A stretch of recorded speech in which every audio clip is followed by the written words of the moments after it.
Kale, tuli eno.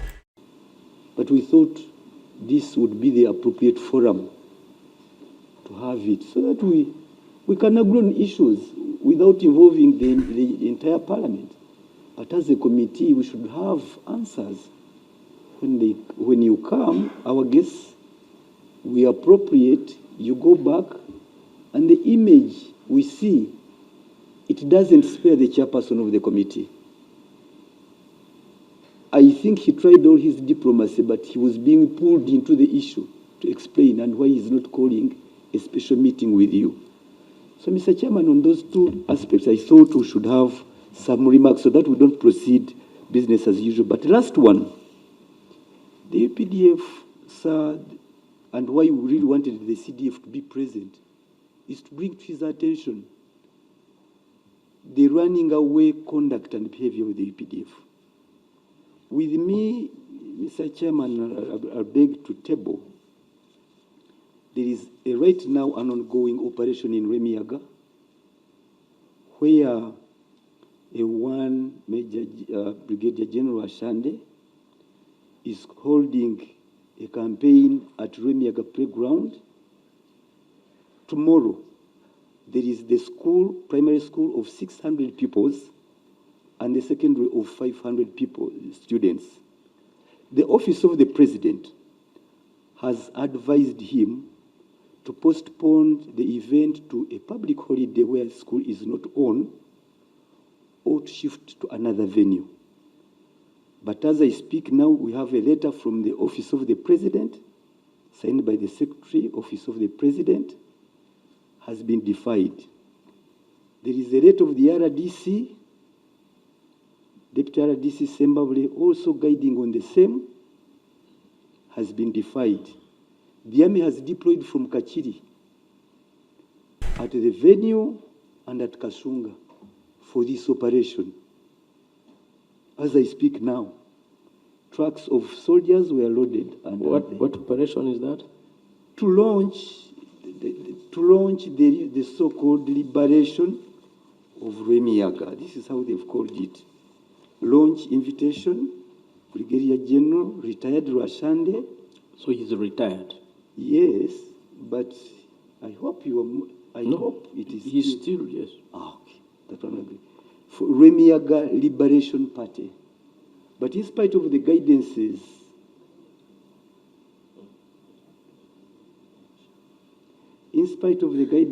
I hope I'll be able to share what the deputy chair is communicating.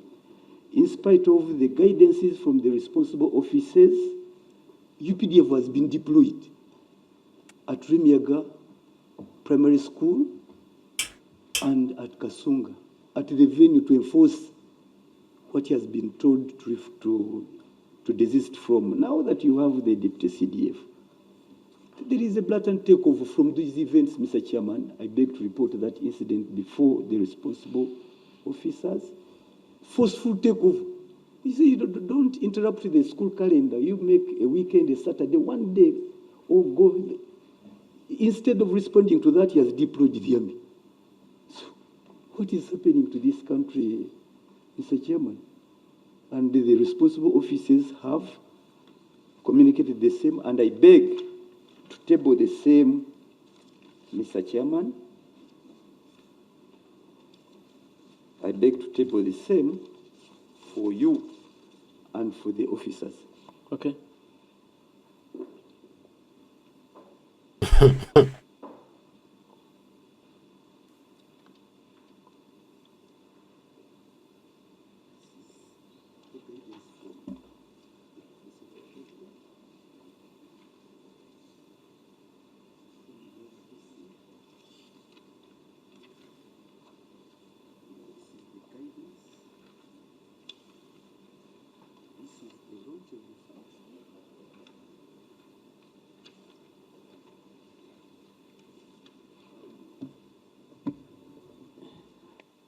I beg to table, Mr. Chairman.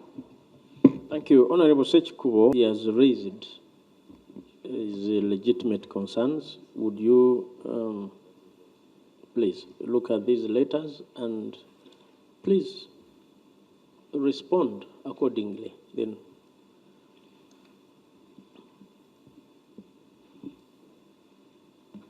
I think I have a very difficult job to do, responding to this. But since I have the army leadership here, they will help me do this even much better. Answering about the retired General Emmanuel Rashande and whether he's still within their control and command and control, and whether they have deployed. So those are questions that and if so, whether the leadership, you are aware of that. The Deputy CDF, that's why you are paid to defend the army and the country. Do your part, sir. Honorable Chair, first of all, I want to thank Honorable Sinkubo for raising these issues. This is not the first time he has done it. I remember last time when we were here, 3 names came up. Brigadier General Rashande, Major General Katirima, and I think and Brigadier General Mujenyi. Honorable Chair, we sat and sorted that out. Yes, with him together, with the Honorable Sekubo. That's one. Two, this who are not aware. This development, Honorable Chair, we did. Oh, that's good. Yes, sir. Now, this new development, Honorable Chair, first of all, we are not aware of this deployment. And actually,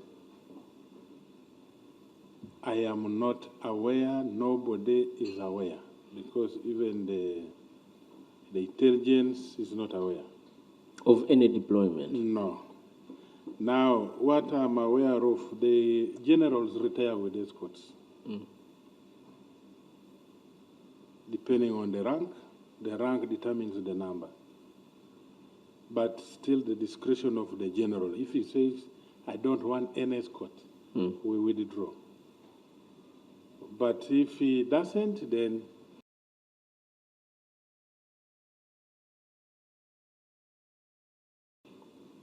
the escorts are given to him. But General Rashande in particular has escorts? Yes. Okay. Now. But that cannot be the story deployed from.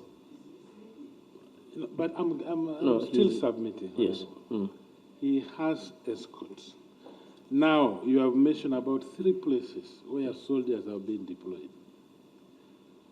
Honorable Chair, I want to promise this committee, this House, that we are going to establish this, and we shall get a solution to it. With all these documents, I don't think General Rashande is above the law to defy this. I don't want to believe that. But I want to promise we shall handle it. Thank you. Thank you. Thank you, and I'm glad that... First we should congratulate, because I know Honorable Sechkubo raised this matter when we were doing the budget framework paper. I'm happy that you took it upon yourself to do what my colleague called out-of-committee settlement. Excellent, because these are legitimate matters. Both General Rashande and Sechkubo are Ugandans. They are all entitled to freedom. So, and please, your commitments will take you that. Go ahead and make sure his concerns are addressed. Yeah, I want to congratulate these matters. Well, I also witnessed, I caused the two to shake hands, including in a public function in Zimbabwe. And I had very kind words for Honorable Sechkubo. But even if it was the Minister of Defense going that side, the deployment in 3 places, 2 places from Kakiri. Did you say Kachiri? That sounds like presidential. You cannot be of a retired brigadier general, but since the army is going to handle, yeah, if it is verified it is true, then the army will handle. Now there's another thing about the CDF attending the committee. Today you heard from the introduction, the deputy CDF is representing the CDF. The commitment we made to this committee that we shall relay the interest for these committee members to interact with the CDF, that commitment still stands. And I'm not here to withdraw that and to confirm that we still have so many next meetings. And we believe that it will be handled. And Deputy CDF, again, you've heard. Now this is second time. We believe that the CDF has no specific, this is just an engagement outside today's schedule. Otherwise, he has delegated the Deputy CDF. Yes, you are right, Honorable Minister. But at least for once, when we go on record, day in, day out, we feel we are extending it a bit too far beyond the legitimate concern.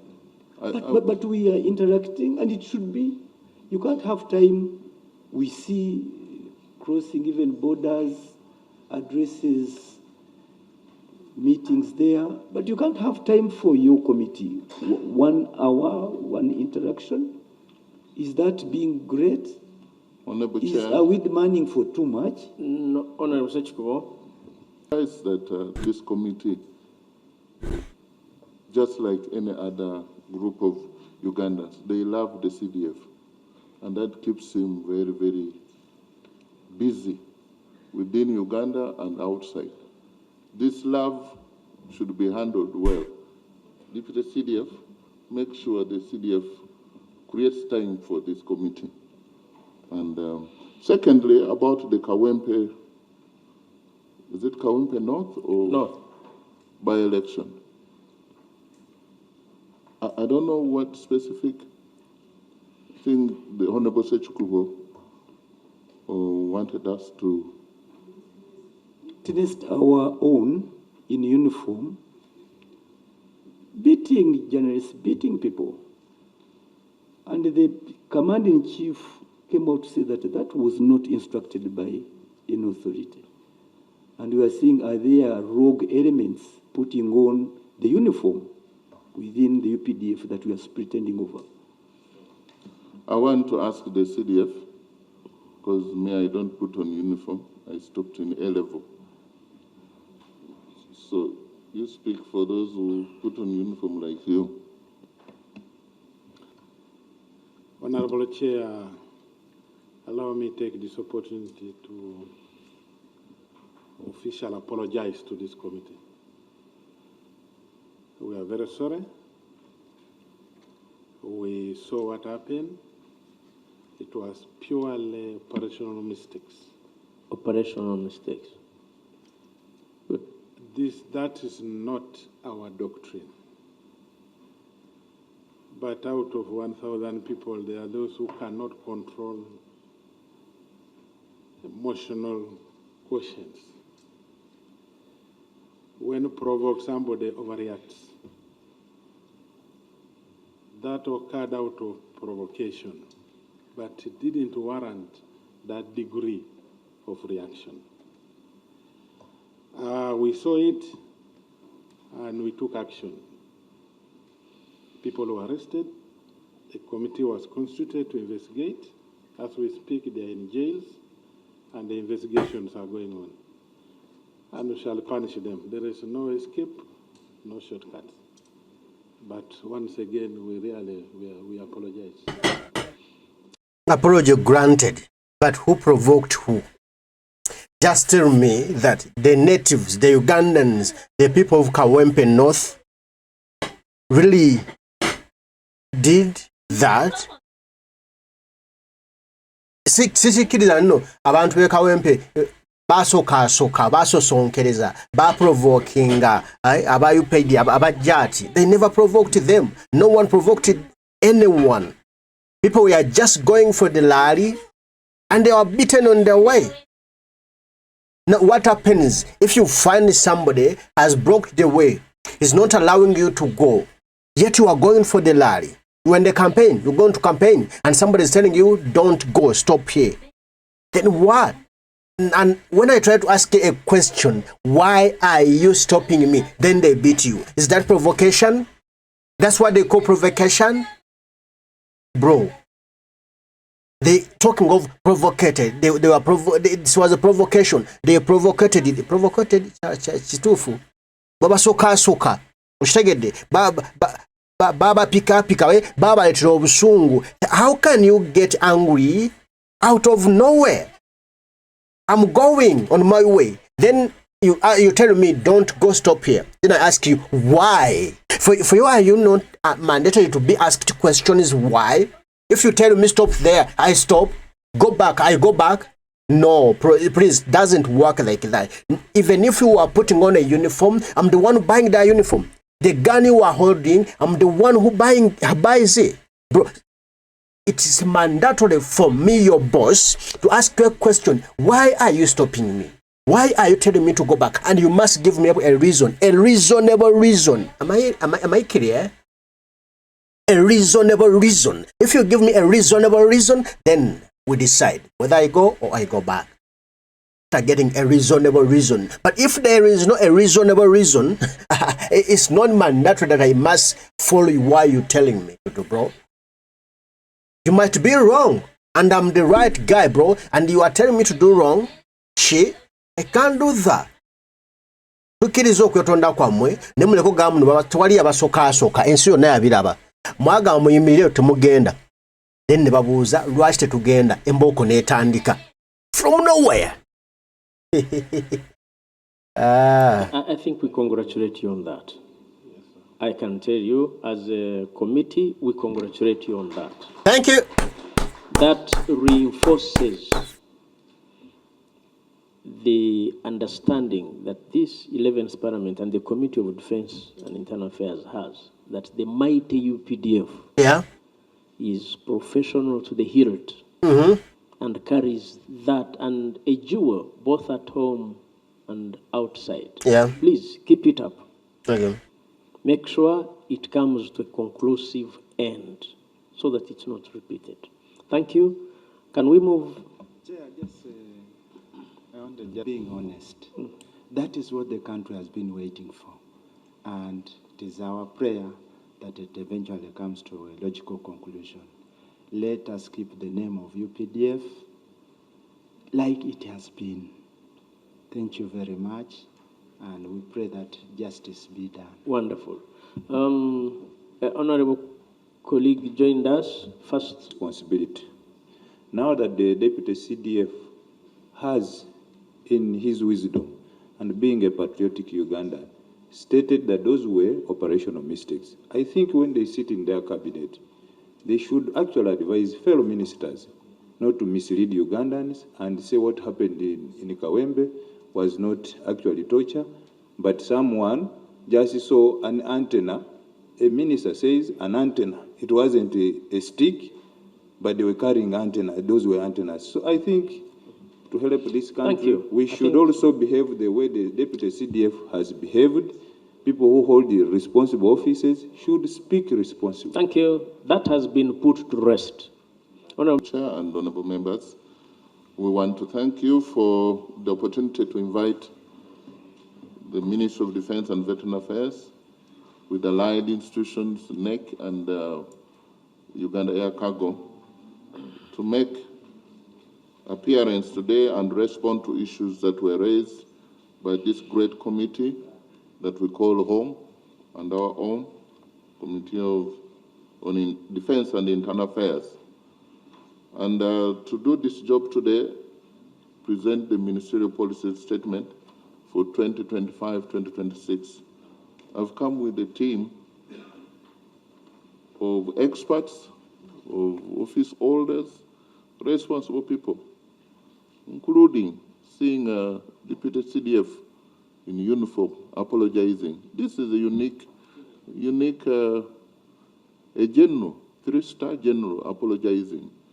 That means a great deal and gives hope to this country. That where we are that's going. why we congratulated Thank you. him and the UPDF. So now to help me do this with the money matters is the accounting officer herself, who is representing the PS. And I want to invite her to, I tried to put on the specs, but I can't see the figures very well. She will do this very well. So, Madame Buturo, please.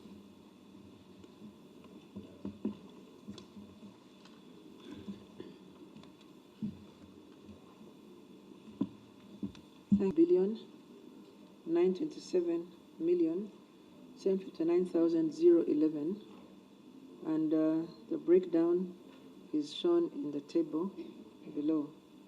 So as we shall be putting to you, this is a reduction in the previous year's figure. We shall talk about this later. Table 1 below gives us priorities by program, sub-program, sub-sub-program, output and budget for the financial year 25-26. Chair, like already mentioned, we fall under the program 16 of governance and security, which has 32 members in total, and we are one of them. The sub-program is security, sub-sub-program national defense, UPDF, which shall start with the Department of Air Force. The outputs under that department, chair and members, is Air Defense Capability Services, which cover technical capability enhanced, and these are fuel maintenance of aircrafts, among others. It is capacity of your UPDF personnel enhanced, and the non-wage allocation to this activity or output of Air Force is 54,282,556,634 Uganda shillings. We have healthcare services of UPDF enhanced, personnel enhanced under the same sub-program, sub-sub-program. Number 2 department is land force, and the outputs under the land force, we have got 1 wage. Chair, this wage covers the whole UPDF, all the services of UPDF, and it is 1,265,010,238, sorry, 010,238,055. The other item is non-wage with 1,031,327,956,325 Uganda shillings. And under that non-wage item, we got outputs under land force, which cover capability services. These include technical capability enhanced, fuel, food, clothing, maintenance of equipment, among others.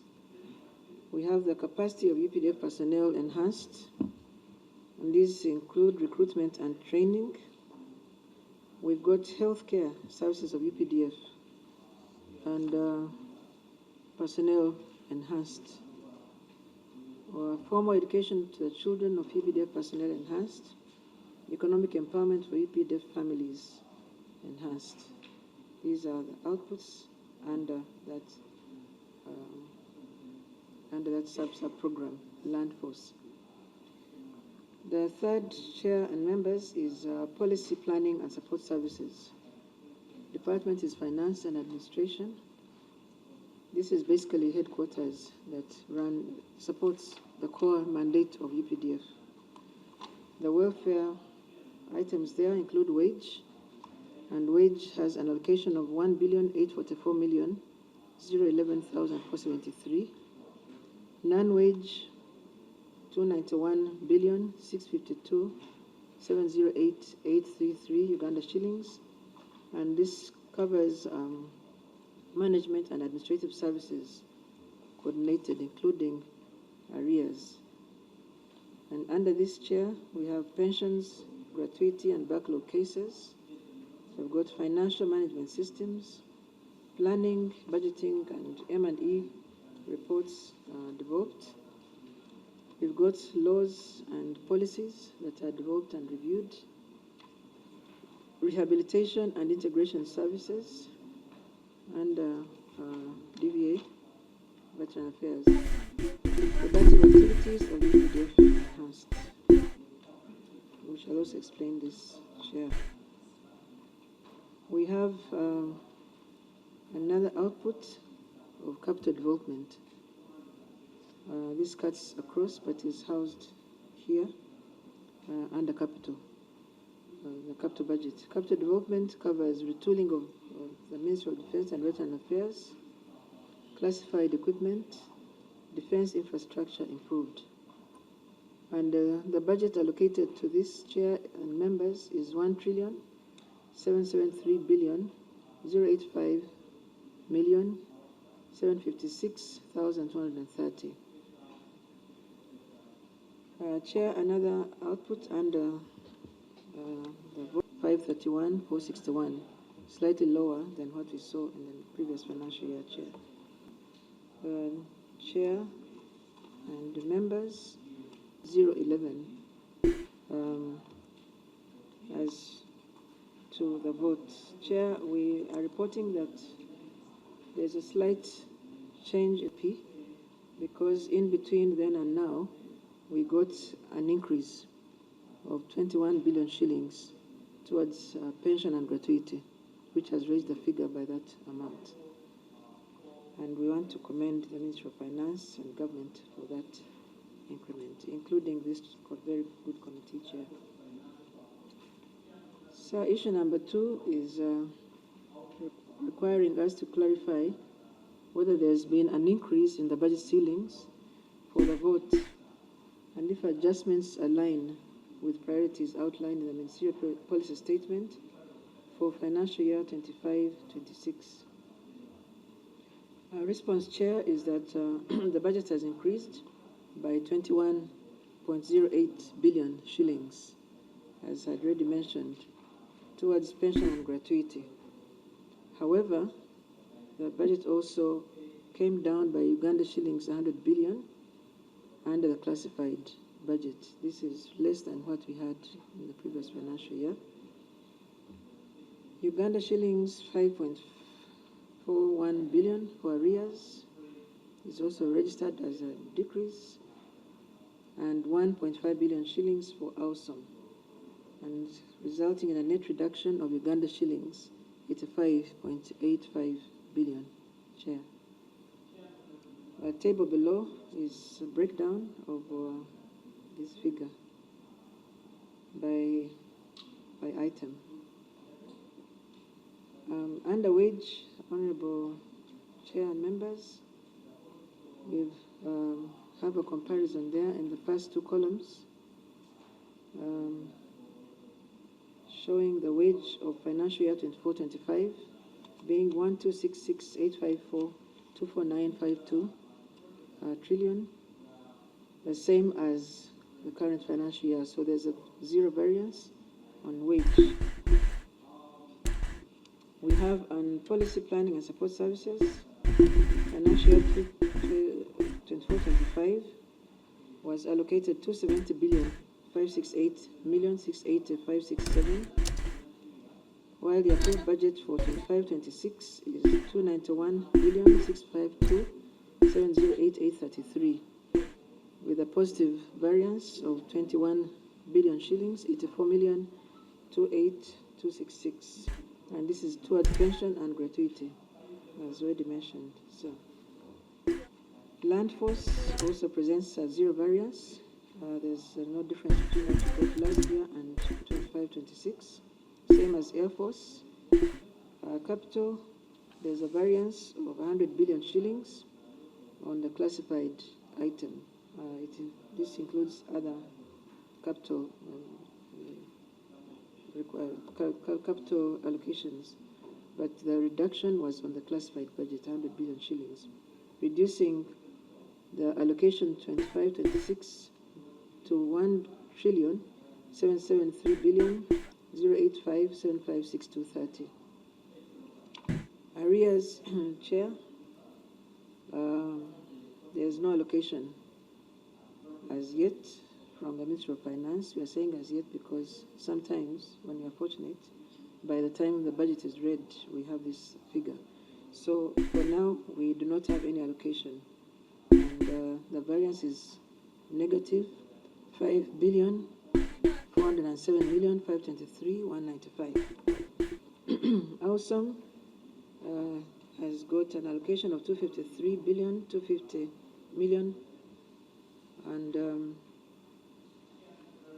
on 24-25, approved budget 25-26 is 251,724,531,461, presenting a negative of 1,525,468,353 now, 539.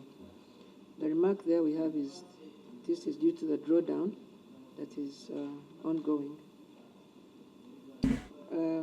The totals there, Chair, represented under 24-25 is 4,754,776,722,479. 25-26 financial year is 4,668,927,759,011 Uganda shillings, presenting net reduction of 85,848,963,468 Uganda shillings.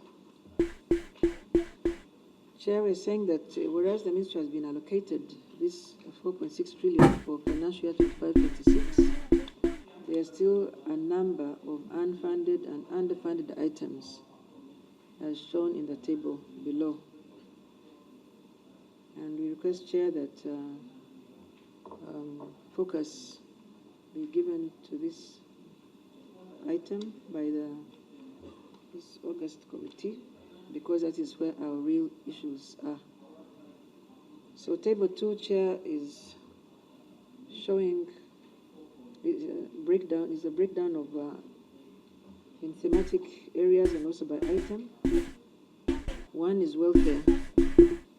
Welfare has got a shortfall of shillings 358.7 billion. I will not repeat the figures which I've already read as allocated, but it shows that we required 1.625, and this presents a reduction of 358.7 billion. In our remarks column, we are breaking this figure to 1, salary for 10,000 recruits currently undergoing training, and this requires 97.5 billion shillings.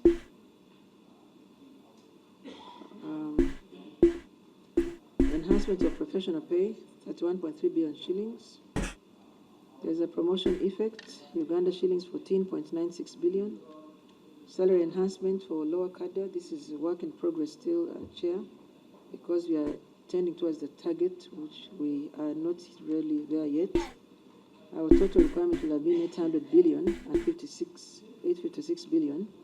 So this is 25% of that requirement presented in year 1 of those quarters. So we require 214.6 billion shillings for this item. We also require implementation of the EPDF establishment. This is we are implementing this establishment currently since 2021. Uganda shillings 329 million has a shortfall. So the total is 358.7 on the item of wage. On pension and gratuity, Chair, we are showing a reduction from what we presented at the BFP under Circular 1. Due to the increment we have been given of 21 billion shillings, we now have requirement of 23.8 billion as shortfall. The total requirement is 255.6. Sir, this is enhancement of pension for veterans and also retirement of batch 15, financial year 25-26. The next item is pension backlog. We have a requirement of 30.8 billion shillings. Nothing has been allocated, and we have a shortfall of 30.8 billion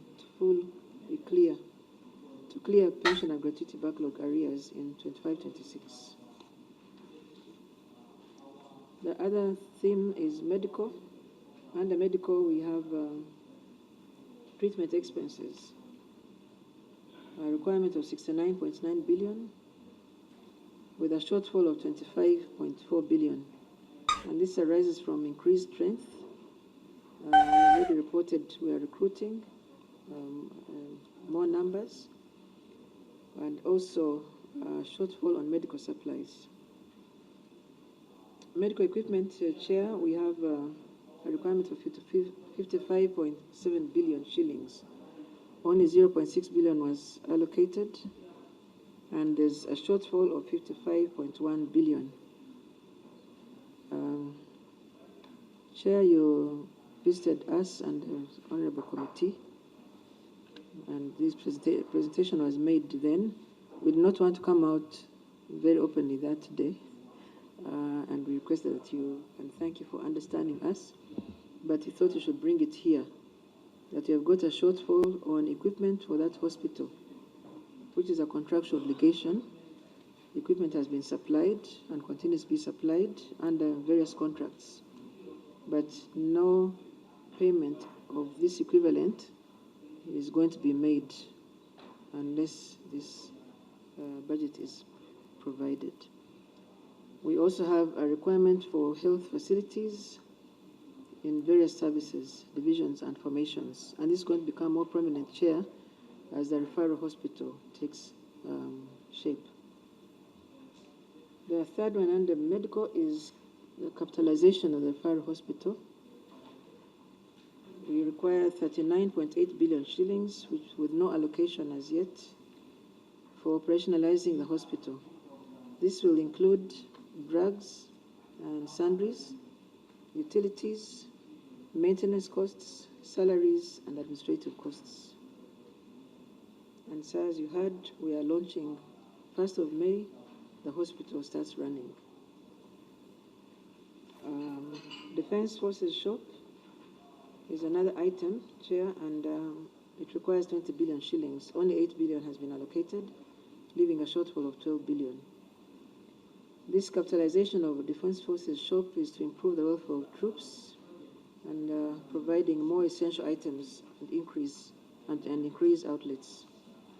The subtotal on this item, Chair, is 2,097 billion.4, allocation of 1,551.8, with a shortfall of 545.6 billion shillings. The next area, thematic area, Chair, is logistical support. This has a number of items, fuel, and this covers all the services and headquarters. Has got a shortfall of 76.2 billion shillings. Maybe in the interest of time, Chair, I'll just be reading the shortfall. Yes, the increased acquisition of equipment over the years is a result of the the shortfall is informed by increased acquisition of equipment over the years, increased training on specialized equipment, warming of specialized equipment, increased operations, and therefore the need for increase on this item of fuel. The other item is clothing. Clothing has got a shortfall of 106.1 billion shillings. This is due to increase in strength, transition to the new uniform as per establishment 2021. We have a new design of uniform. Excuse me, Mr. Chairman. Mr. Chairman, I request you allow the PS to speak louder. We are not getting, and there are two... Thank you. Okay, thank you. But I'm sure Honorable Anya, being a member of parliament representing Okay. Thank you. But thank you for that. But Thank you're also you. welcome. Thank you, Honorable Chair. Yes, I'd finished clothing. We're going to the maintenance of equipment. Item is 71.2 billion shillings. Also covers maintenance of aircrafts. Adequate maintenance lengthens the asset lifespan, Chair, and lowers risk of breakdown and increases efficiency. Travel abroad is another item with a big shortfall of 4.2 billion shillings to cater for mandatory travels, regional obligations, and these cover regional obligations, pre-shipment inspections, training, medical, and diplomacy. So, sir, our travels abroad, that's strategic with this big shortfall, which is going to affect all these areas we have mentioned under our remarks. The subtotal in this item of logistics is 541.8 billion shillings. Required, yes, is 541, and the shortfall, net shortfall is 285.2 billion shillings. Number 3 is maintenance of classified assets, Chair and members, and this has got a shortfall of 101.1 billion Uganda shillings, required to ensure managing, securing, and preserving of high-value assets to ensure longevity, operational efficiency, and security. The next item is capital development. Capital development, Chair, covers a number of areas, one being infrastructure development. On this, Chair, we have a shortfall of 124 billion shillings. This item covers construction of 700 housing units in selected sites across the country. We require 50 billion shillings for this. It also includes complete construction of the joint headquarters at Imbuya. So we start this project, this financial year ending, with very meager funds. We required 94 billion shillings, we only had 20, and we now require 74 billion. Construction and equipment of maintenance of workshops, or maintenance workshops. This has new allocation and a shortfall of 28.9 billion. Chair, this will enable us to construct and equip in-house garages intended to reduce the high cost of repairs in private garages and to enhance internal capacity of our forces. Land acquisition is another capital item. It has a shortfall of 70.8 billion shillings. The Ministry has a debt stock for land compensation amounting to Uganda shillings 218.8 billion, against which only 17.7 billion was allocated has been allocated in financial year 25-26, and this will partly settle the obligations. It leaves a shortfall of 201.1 billion shillings. This could be paid, we are proposing, Chair and honourable members, in view of the constraints. We are proposing that this could be paid in phases, starting with 8.5 billion shillings in financial year 25-26. The continued non-settlement of land compensations attracts litigation that will come up or may come up with higher costs. We have also under this item, Chair, the solar power project with a requirement of 43.1 billion. Only 10 billion shillings has been allocated, leaving a shortfall of 33.1 billion shillings. The Ministry is in the process of constructing a solar project at Nakasongola, aimed at reducing expenditure on electricity, currently at Uganda shillings 31 billion annually.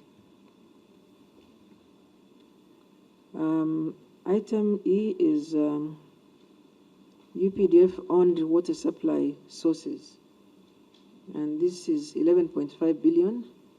Chair, we are in the process of developing these sources using our GS brigade, as we shall be informing the committee later. And 11.5 billion is in the initial phase, the short-term implementation phase. The subtotal for this capital requirement, Chair, is 347 billion required, 0.6, and a shortfall of 268.3 billion Uganda shillings. Next item with a shortfall is operations. This is a thematic area, Chair, of special operations. We've got Operation Shuja with a requirement of 140.3 billion shillings, with just 26.3 billion as an allocation. The shortfall is 114 billion shillings. The UPDF continues to undertake operations in the DRC against ADF, and this additional funding requirement will cater for top-up feeding, medical, administration, fuel, and maintenance of equipment. The next special operation, Chair, is Usalama kwa Wote. This is Karamoja, with requirement of 46.8 billion shillings. The shortfall we have there is 23.1 billion shillings. And the UPDF continues to undertake, Chair, operations in Karamoja sub-region. And the requirement here in the shortfall is to cover top-up feeding, fuel, maintenance of equipment, CIMIC activities, and operation funds. Operation C is a new one in South Sudan. Mlinzi kwa Kimya, 39.1 billion shillings is required with no allocation yet. And this requirement is to cater for operational and logistical requirements for South Sudan, the South Sudan operation. D is election security, Chair. The PS explained last time the significance of this for this committee and the whole House. And we are reporting, Chair, that we have nothing at all yet allocated to election security. This requirement is to cover logistical and operational requirements of the EPDF in support of other agencies who are responsible for election security, pre, during, and after the 2026 general elections. This will be in support of Uganda Police Force. The subtotal shortfall here on this item, Chair, is 314 billion, 0.6 Uganda shillings. Number 6 theme is our production arms. This is one Uganda Cargo Corporation. Chair, we've been talking about this every year since Cabinet gave this directive. This is only phase 1 in the strategic plan of Uganda Air Cargo, 381 billion, 0.1 Uganda shillings. And this is to cover phase 1 of implementation of the strategic plan of Uganda Air Cargo.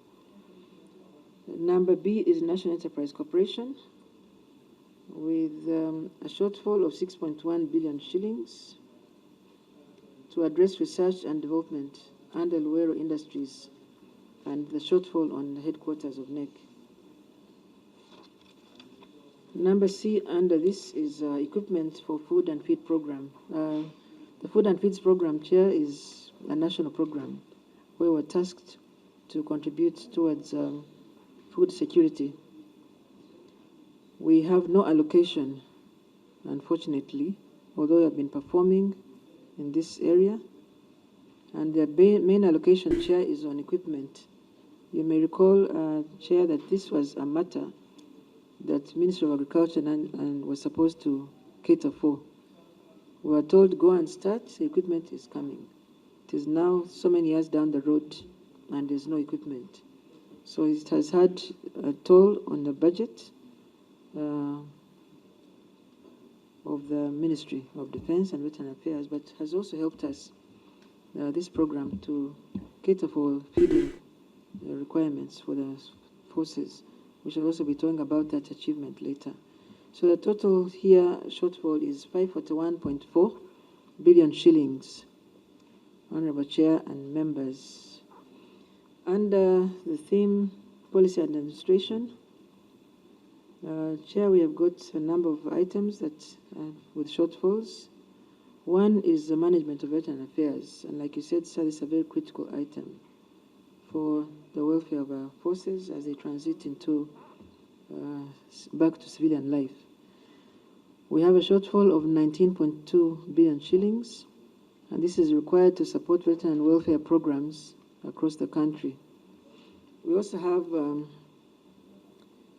another item, Chair, we presented on compensation of ex-combatants of West Nile sub-region.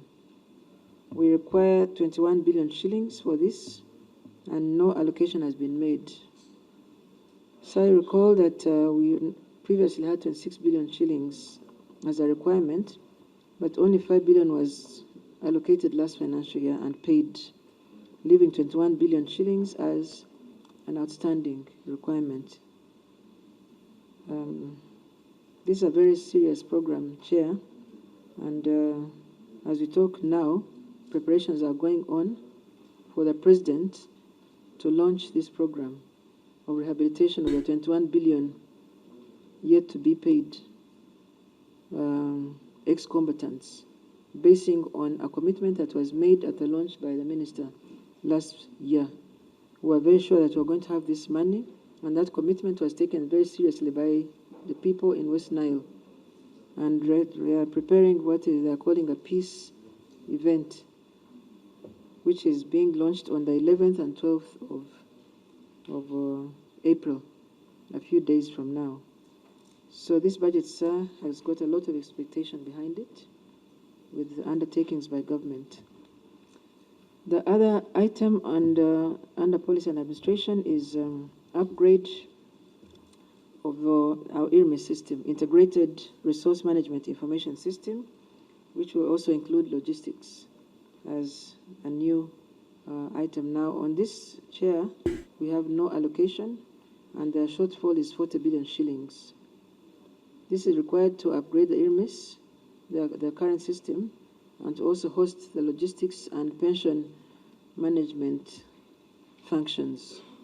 Chair, we are officially the pension authority following the change in policy that transferred this responsibility from Ministry of Public Service to Ministry of Defense. And this is a critical item, Chair, because this pension function was being hosted by the IPPS system at Ministry of Public Service, which is soon closing down, and after transiting to the HCM. HCM is okay. The new system that took over from the IPPS, and Ministry of Defense is not a member of that system, because the understanding was you are transiting to the pension management system, and therefore all the functions, pension and gratuity, will be hosted at the Ministry of Defense and Veteran Affairs. So failure for us to transit to the pension management system and being cut off from the IPPS means we shall have no pension paid to the forces until that system is facilitated, the pension management system. It is a straight-through process from recruitment to exit, which is an improvement on the current IPPS, which was receiving pension at the tail end at retirement only. So this is right from the salary to the pension exit. Chair, we require 40 billion shillings for this as a very critical requirement. Otherwise, we shall have no pension paid once the IPPS goes off air. The other item is third-party compensations and court awards. Chair, we require 70.4 billion shillings. Only 2.8 billion has been allocated, leaving a shortfall of 67.6 billion shillings. This is intended to settle third-party compensation whose non-continued settlement attracts interest and litigation. And we are going to end up paying much more than we are seeing here. Electricity has got big arrears of 138.1 billion not paid. And the reason we have a big shortfall of 143.8 billion shillings. The other requirement in this shortfall is the annual consumption of 5.7 billion shillings on what has been allocated. Water, 43.7 billion shillings, has got an allocation of 12.8 billion only, leaving a shortfall of 30.9 billion. The shortfall is intended to cater for domestic arrears of 16.8 billion shillings and the annual consumption of 14.1 billion, which has got that shortfall. Chair, we recently had the providers of these two critical utilities crying out to government for intervention.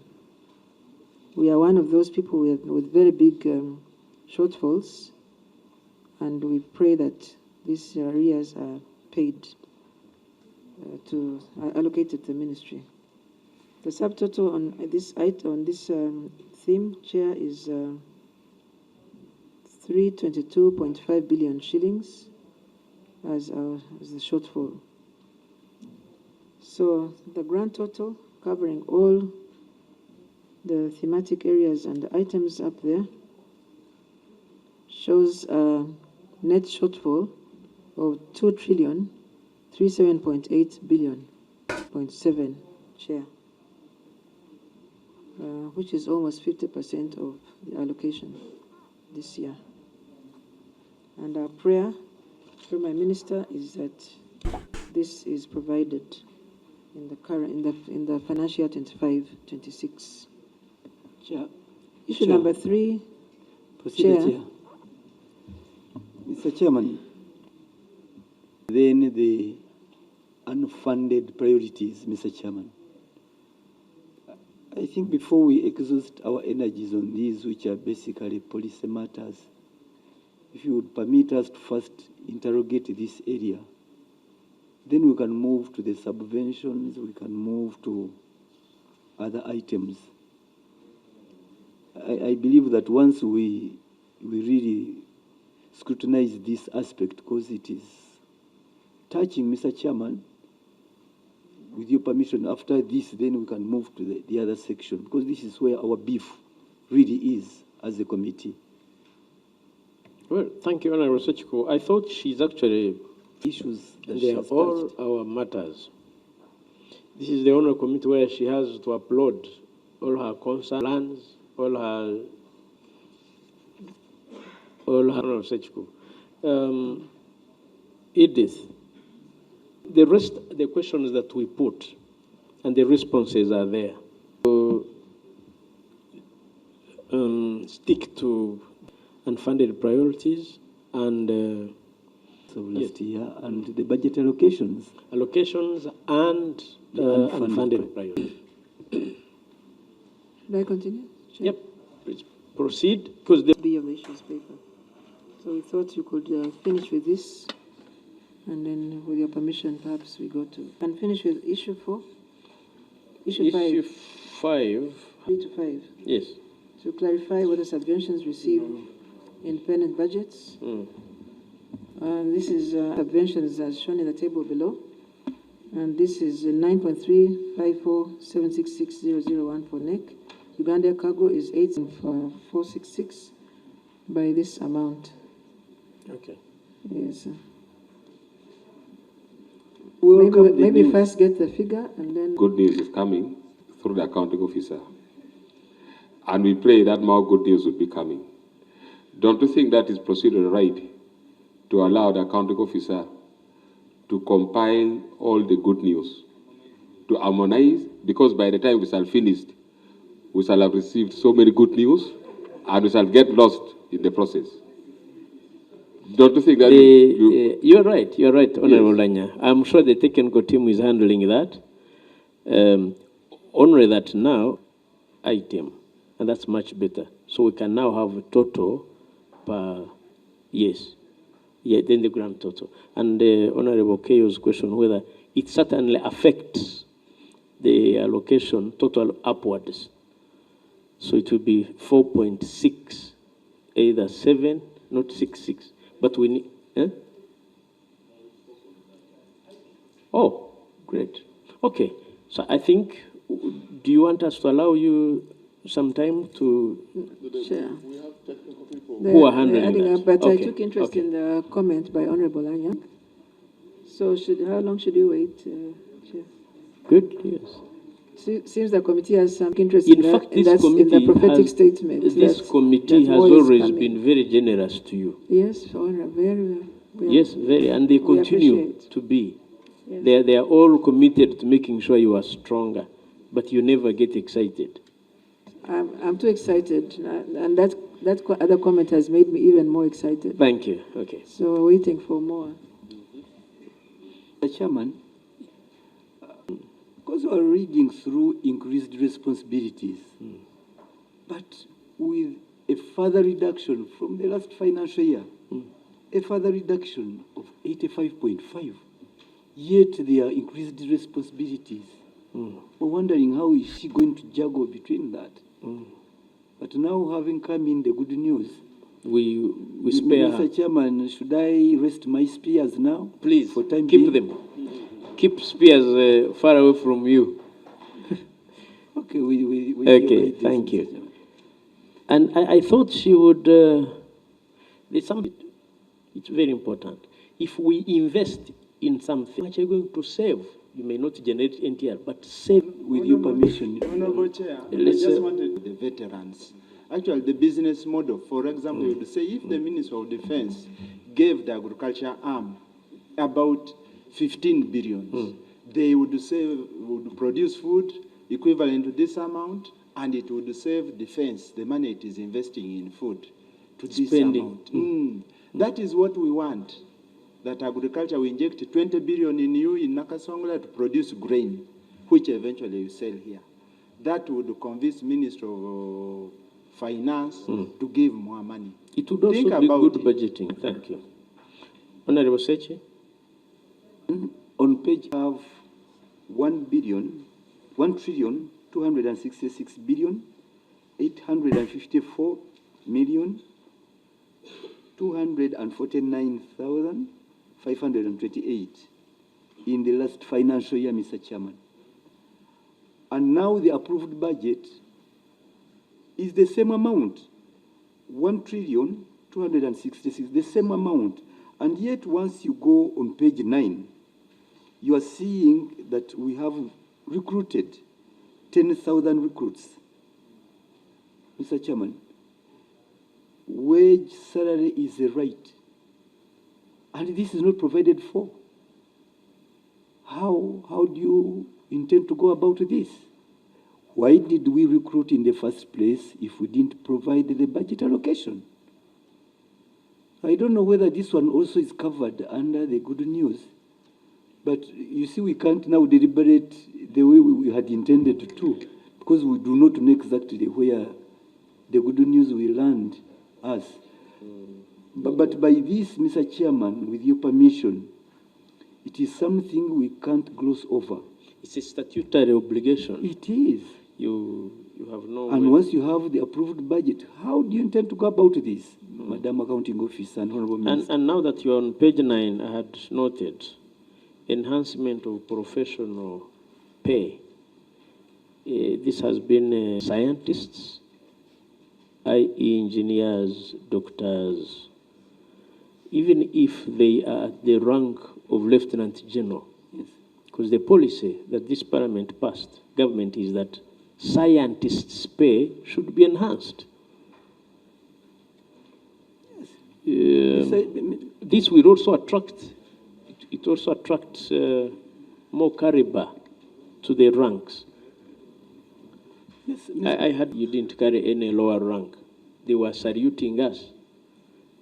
We were very happy. They said, you people have pleaded for us. Yes. Mr. Chairman. Yes, but then eventually, it was dropped. It was dropped.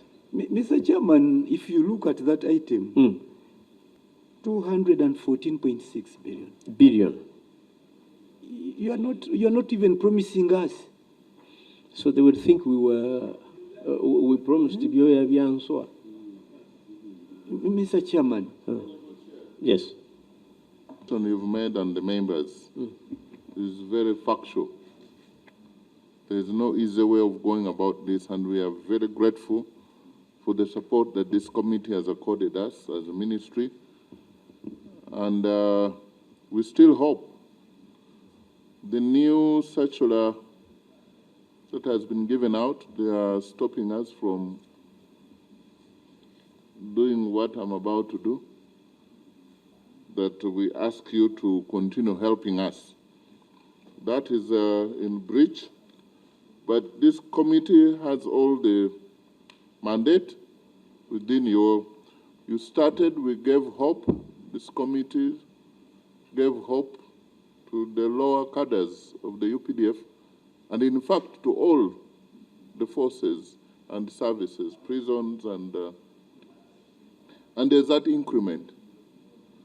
They have probably committed themselves hoping that, you know, the incremental, yes, the increments are going to carry on until it is 100%. They took obligations, including the loans. Yes. 214.6 is only 25%, and it would make it 60 what?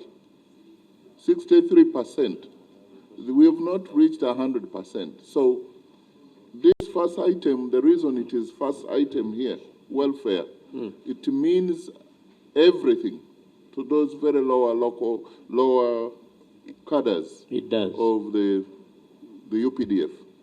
So it's really a priority among the priorities. Actually, items from, we have people recruited already in anticipation that when they come out, when are they coming out?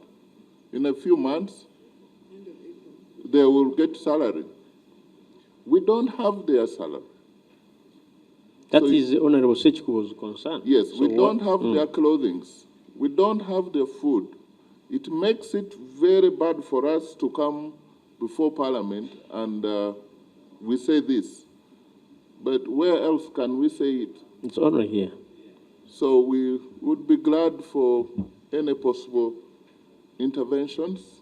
And but we say this so that you can appreciate our concerns. It's not that we don't plan. We've recruited, it's all planned, shared with the relevant ministry. Enhancement of professional pay, it is now automatic, whether you're a science teacher in Namayingo or in Remiyaga SS.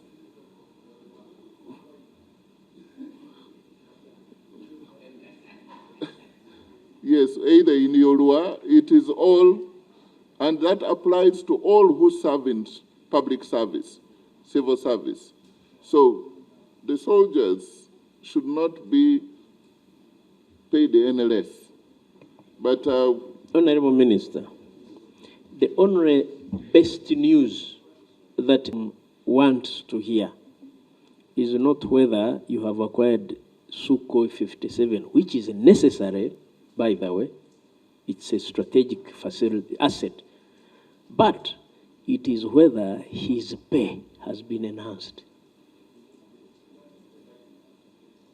For them, what they have in this budget, 2025, 2026, is whether, one, what we promised has been catered for, Honorable Minister and the Permanent Secretary, whether what we Parliament promised has been catered for. Once you do that, the rest are like icing on the cake. There has to be a cake first. Thank you. Honorable Chair, this committee can also interface with the Minister of Finance because there was a commitment that this could be done in 3 financial years. And on the basis of that, that's why we are hopeful that we don't know whether we've not said it well, but you can also interact with the finance and ask them about this commitment. Chair, Honorable Minister, I wanted to, earlier the accounting officer about our operations in South Sudan, and she says that the required logistic needed or resources needed is about 39.1 billion shillings, and the money is not available. And our soldiers and the UPDF is in South Sudan already. So how are they managing without resources then? It's very true. We hope that part of the good news is going to be helpful in, honorable members, to come to Ministry of Defense, UPDF, is completely very unique, because you never get to know when war is going to break out. We are in this room here. We don't know what the message room is channeling.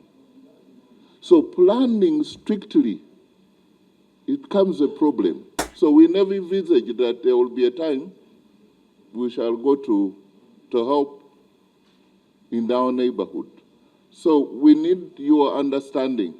But I believe also now people in finance, they have understood. And we want to thank them. Most times the PSST and the ministers, they do. This situation of UPDF is very, very fluid. We need constant support, not a drip, but constant support.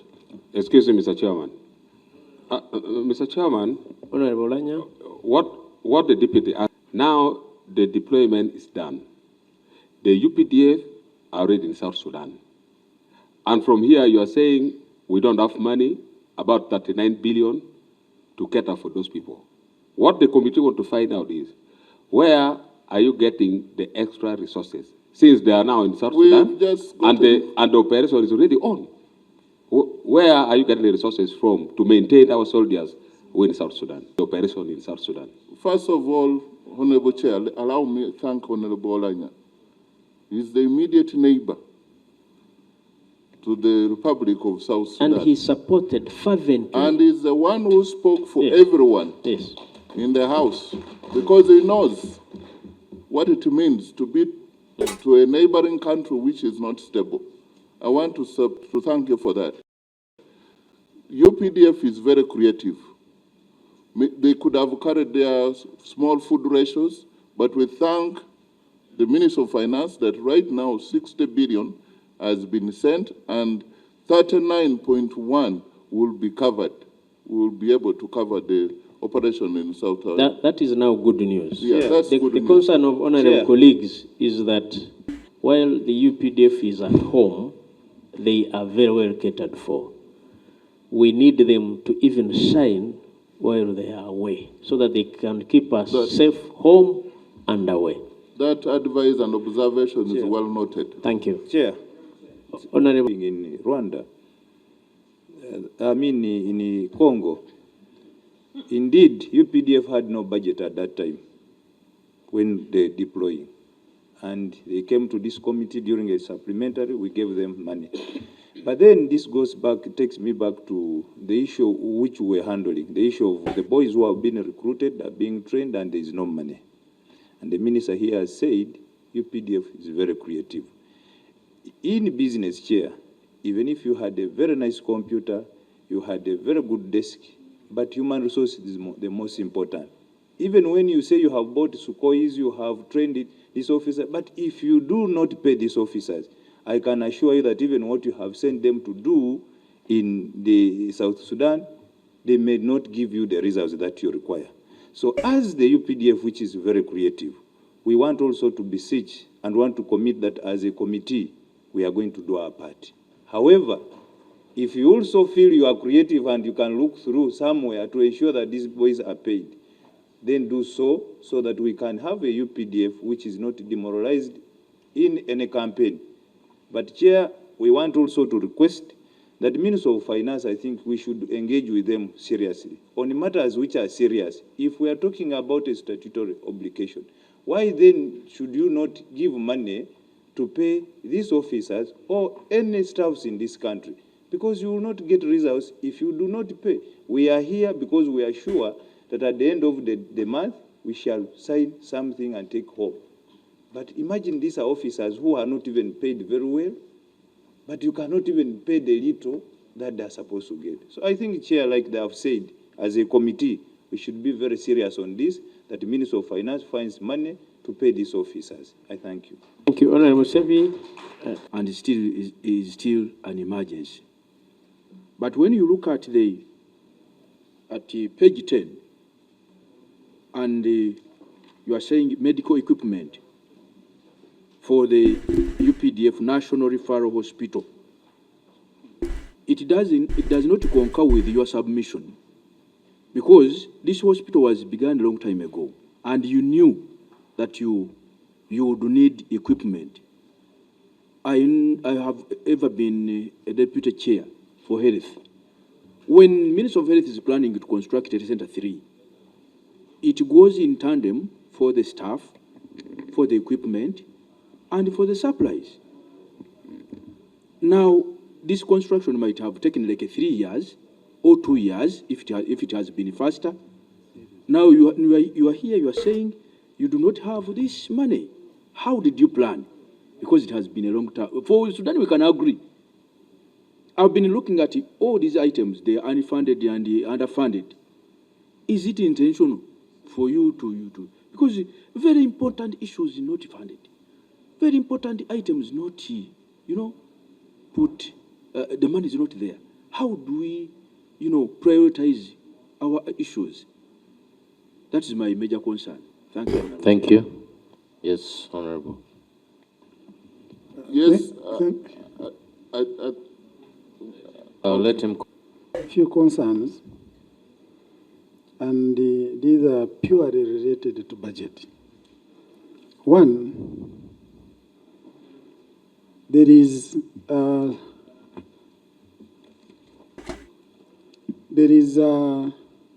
second budget core circular, which was raised or written on 13th February 2025. And Mr. Chairman, there are some funds that were added on to Ministry of Defense budget. To be in particular, there are funds that were reinstated. That was to the financial year 2024-2025. And this budget was for food for UPDF, the 172 billion, and the defense equipment project, the 130 billion. Accounting officer, I have gone through your ministerial policy statement. I have not seen this money reflected anywhere. We need to know where this money is reflected. Secondly, and it's related to the same, there is a project code 181847, and this is construction of 20 something Nakasongora solar power project. And this power project was given 28 billion point 6. Now, referring to your submission, you required the Nakasongora project, you required, was it 43? 43 billion. And in your budget, you have allocated 10 billion. Now, additionally, Minister of Finance has again allocated you 28.6 billion. This does not relate to your submission. And again, I have also scanned through the ministerial policy statement. Where is this project coded? I've not seen it anywhere in your budget as a project. Yet it even has the project code. But in the ministerial policy statement, it's nowhere. Mr. Chairman, when you go to page when you go to page 70, no, not page 73, on the summary of their budget, when you go to the summary of the defense budget, that is page 41, there is this item 229, inventories, where it has been allocated 8 billion. And when you scan through the people manning the department, it is also attached to the ministerial policy statement. I have seen about 2 people, the inventory management officers, managing the department, or if at all there are others on contract. What is it that is being done by the department that requires that budget just to manage the inventory? Under Secretary, we need you to unpack this. And in a related manner, you also need to unpack the 50 billion meant for consultancy. Otherwise, you are at risk of this money being taken away if it is not done. Mr. Chairman, when you go to page 41 of the ministerial policy statement, item 242, interest on domestic debts. Mr. Chairman, this is a very, very, very risky area if it is not addressed. The accounting officer indicates that the ministry had a debt this financial year, this running financial year, and 108 billion was allocated and is being spent. So for the next financial year, 2025-2026, 2.353 billion is again allocated to address this issue. Honorable Minister, we need to know who are the creditors, who are these people that you owe money to, and under which law was this loan acquired? Was it a loan? What was it for? This domestic debt, we need to know. Your question is, because domestic areas don't have this is domestic debt. Thank you. Yes, so this is a domestic define debt. The date. Not areas. So if it is a domestic debt, that means you borrowed the money somewhere. Or you owe somebody. Yes, so where you have been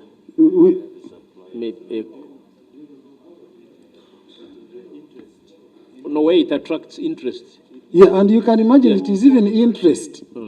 In fact, this is interest. Yes, it is interest. And lastly, Mr. Chairman,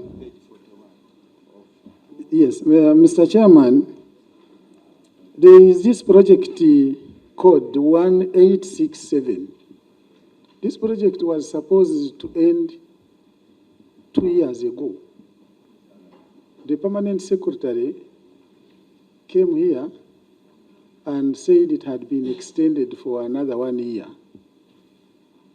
We need to be updated.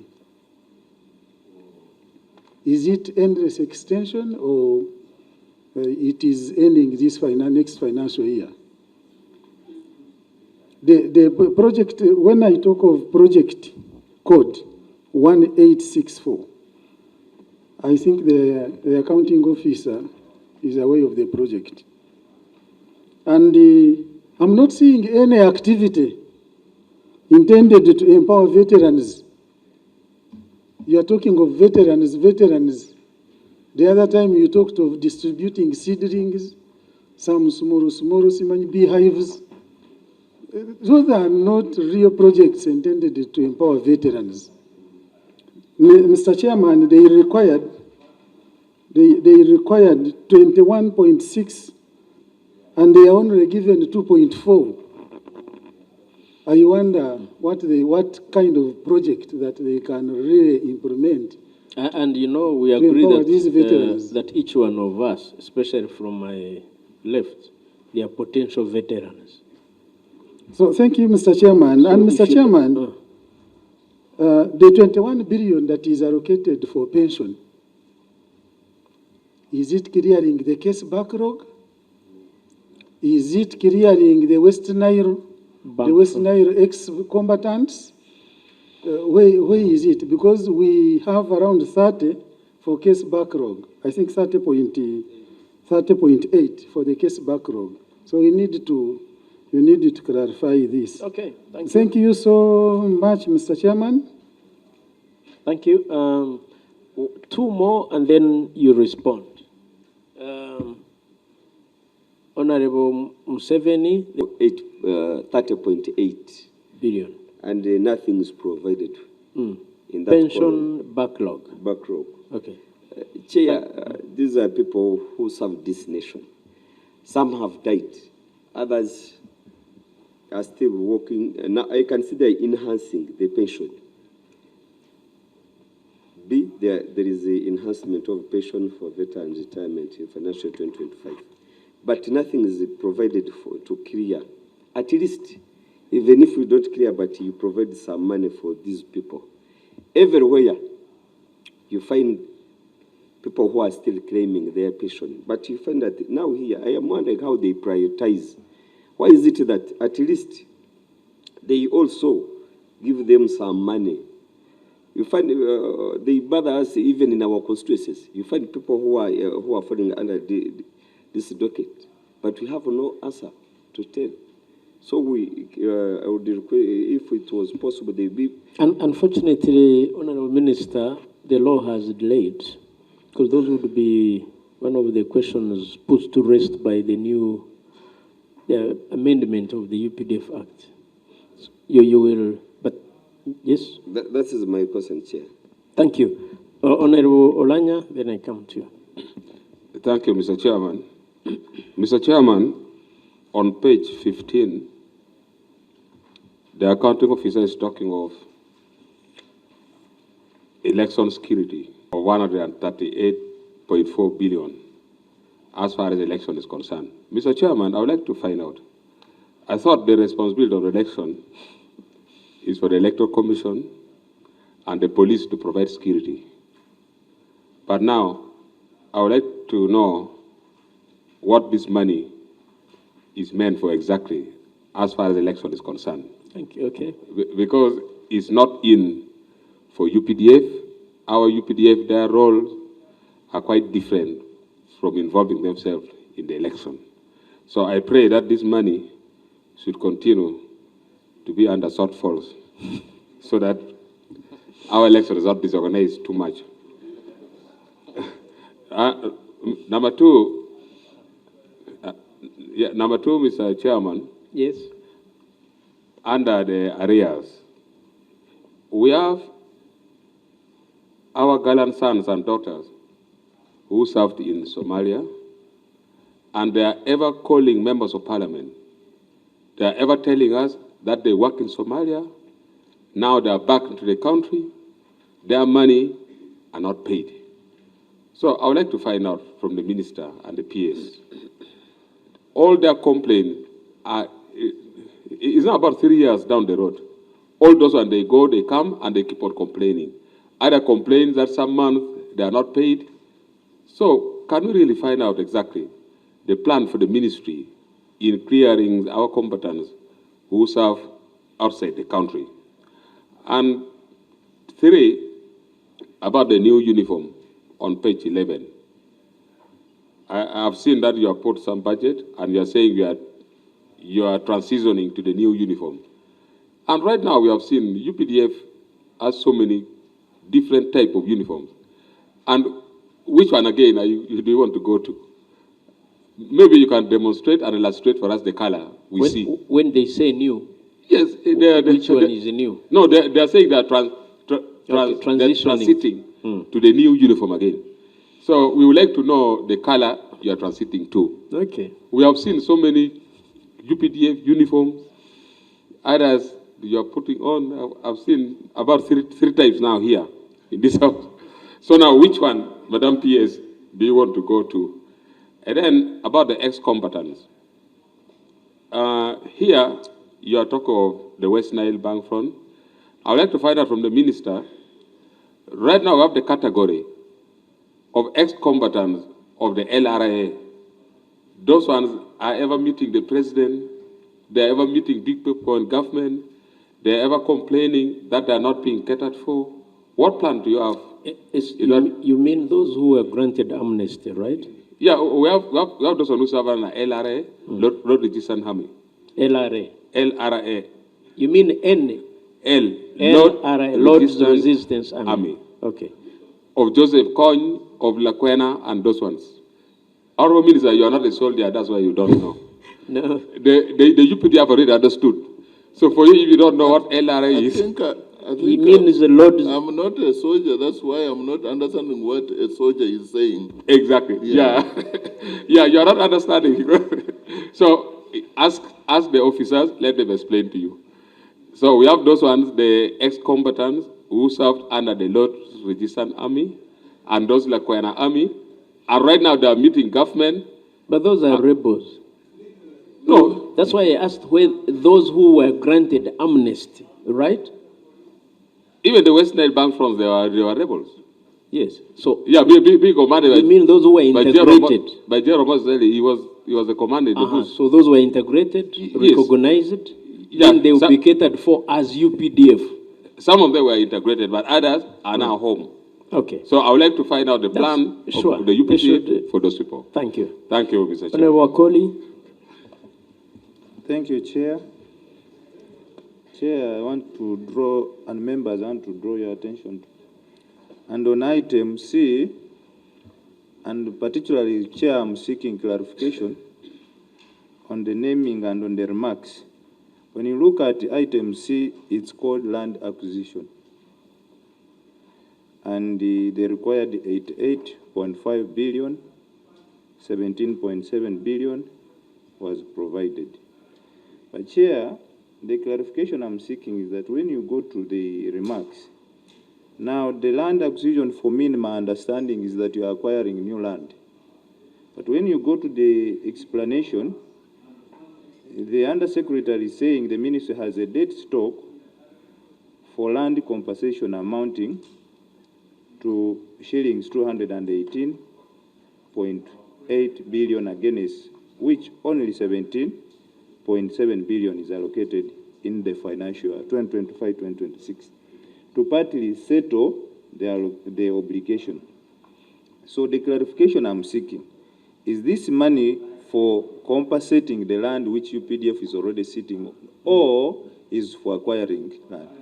But then still, when I go to the computations, Chair, it says that out of the 18.8 billion, 17, which has been required, leaves a balance of 201.8 billion. And she goes further to say this could be paid in 2 financial years, starting with 8.5 billion in the financial year. Still, even if it is paid in 2 financial years, it does not amount to 201.1 billion. It only comes to 177 billion. So I do not know whether her computations are the ones which are wrong, or she has done it deliberately. But I would request the Chair that next time maybe for us to understand better, land acquisition and land compensation is very different. Me, I would imagine land acquisition is that you are buying new land. But now when you come and say, after saying acquisition, then you say compensation, for us to understand better, you say land compensation, then you come and give us this literature. It will help us. Because the narrative is different. Honorable Choto, then Honorable Sechiko. And introduce yourself. So you came. Tim, representing people of the Upper West, beyond the district, and a member of this committee. The issue of the operation in Southern Sudan, part of this financial year, or is part of? Okay. Is part of even the other? We have Mlinzi wa Kimya, Operation Shujaa, and even our own Salama kwa Wote. But when you look at page 15, Mr. Chairman, you'll find that Uganda Air Cargo Corporation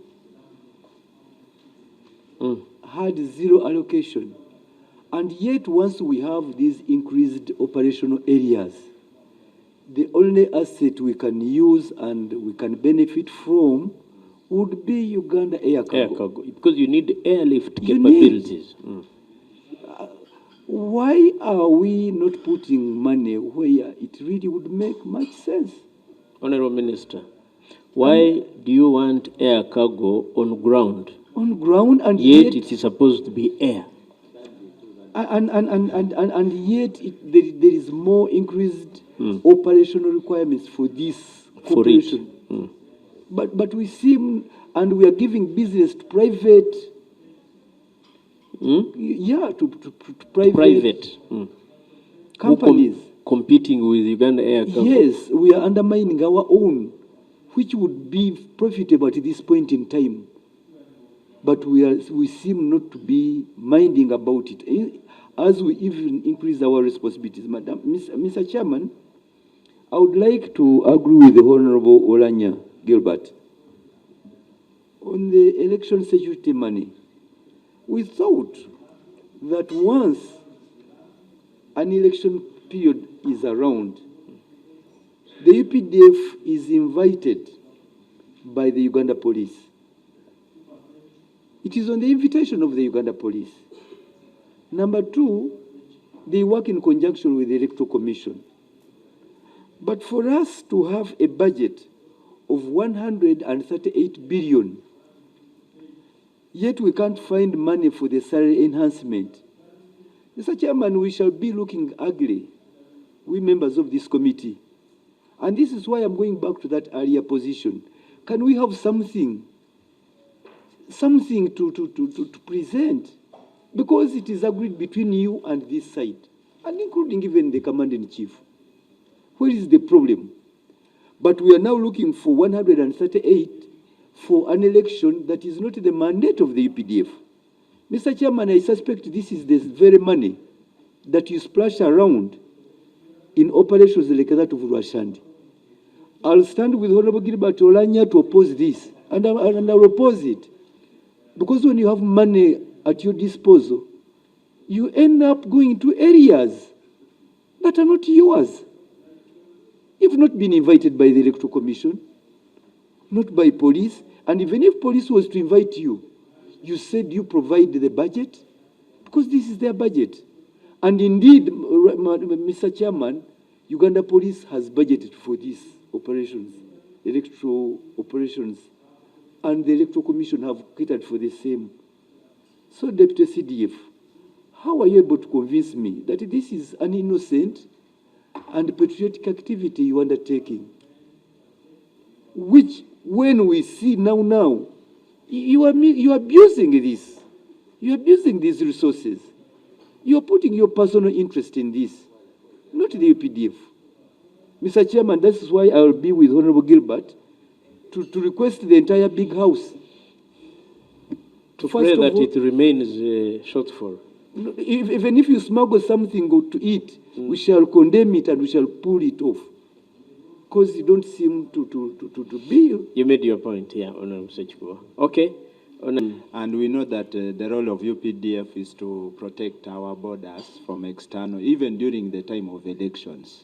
But we are saying that it has a zero, it is budget neutral. So that was an explanation the minister gave the other time.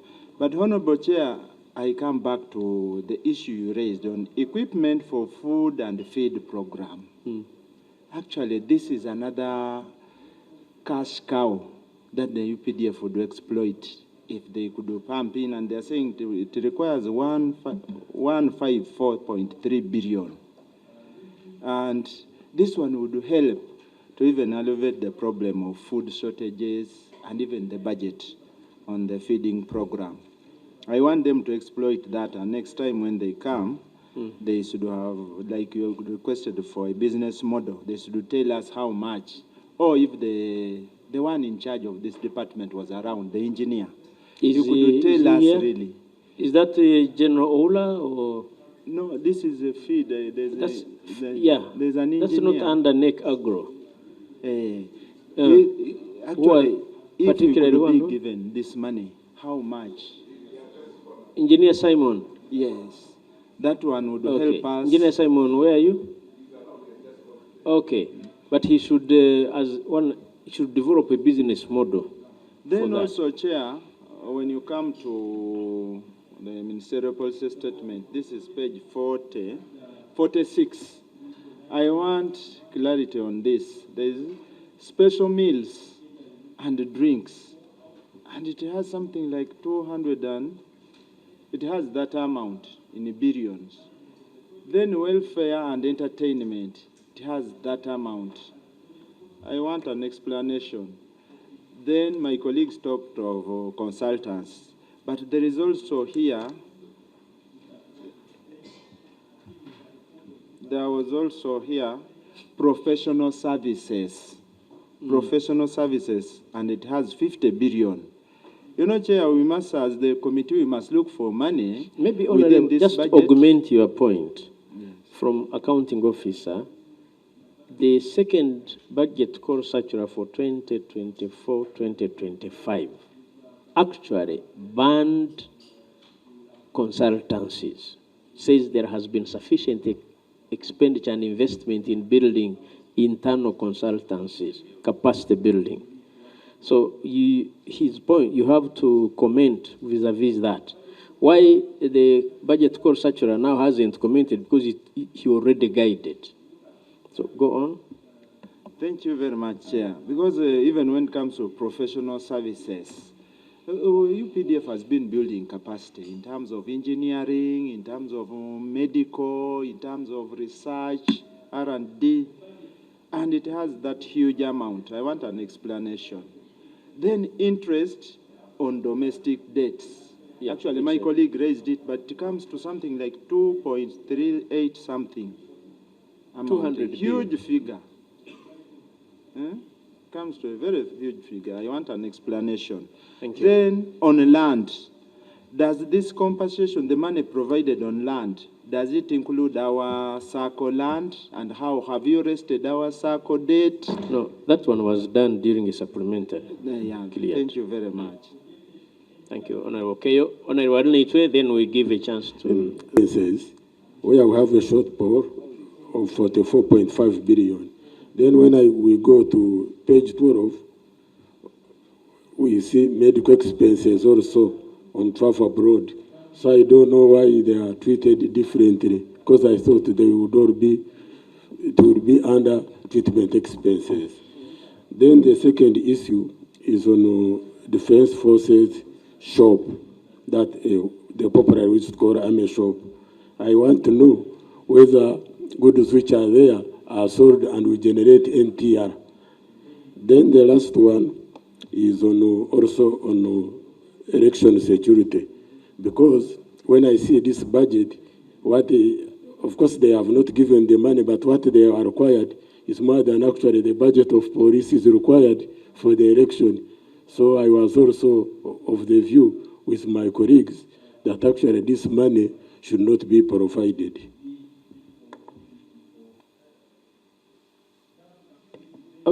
Okay. That's your view, of course, and you're entitled. Maybe the last from me will be on page 12, capital development, 100 housing units across, across selected sites throughout the country. 51 billion has been provided. Although we acknowledge there is a shortfall, which is really not welcome, this committee would benefit from an update on how, because over time, we've been providing money for construction of housing units. It's important to update this committee how far you have gone. One other reason, Honorable Minister, you remember, Honorable colleagues required the CDF in person was to explain the magic, how he built very good housing accommodation in SFC, and we are looking forward that he's going to extend the same now that he's a commander-in-chief. Together with enhancement of salaries,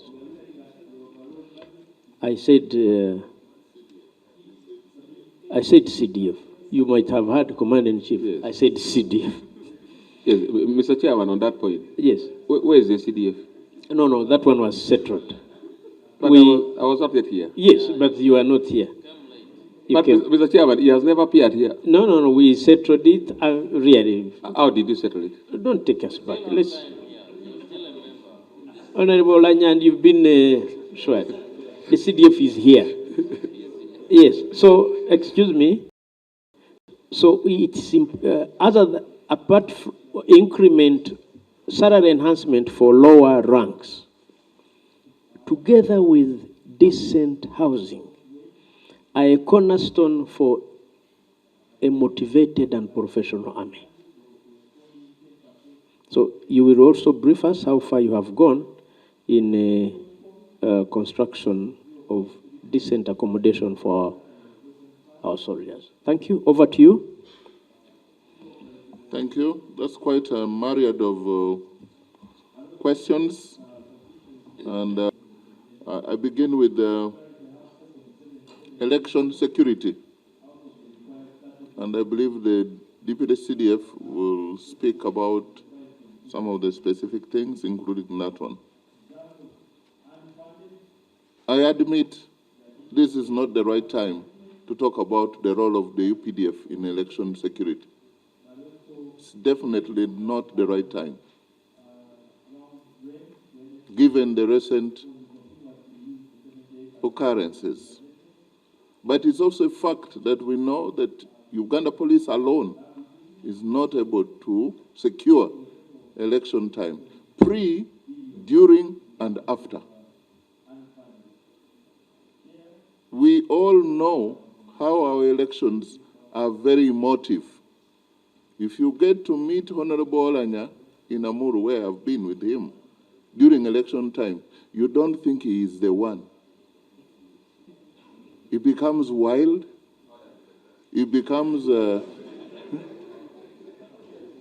he does not even put on a necktie. He moves with the hands, the fist. Even one other person whom I don't want to mention, including myself, other person will throw the bucket somewhere, you know. So, but if I'm not going to mention names, but I also put myself there in Tororo.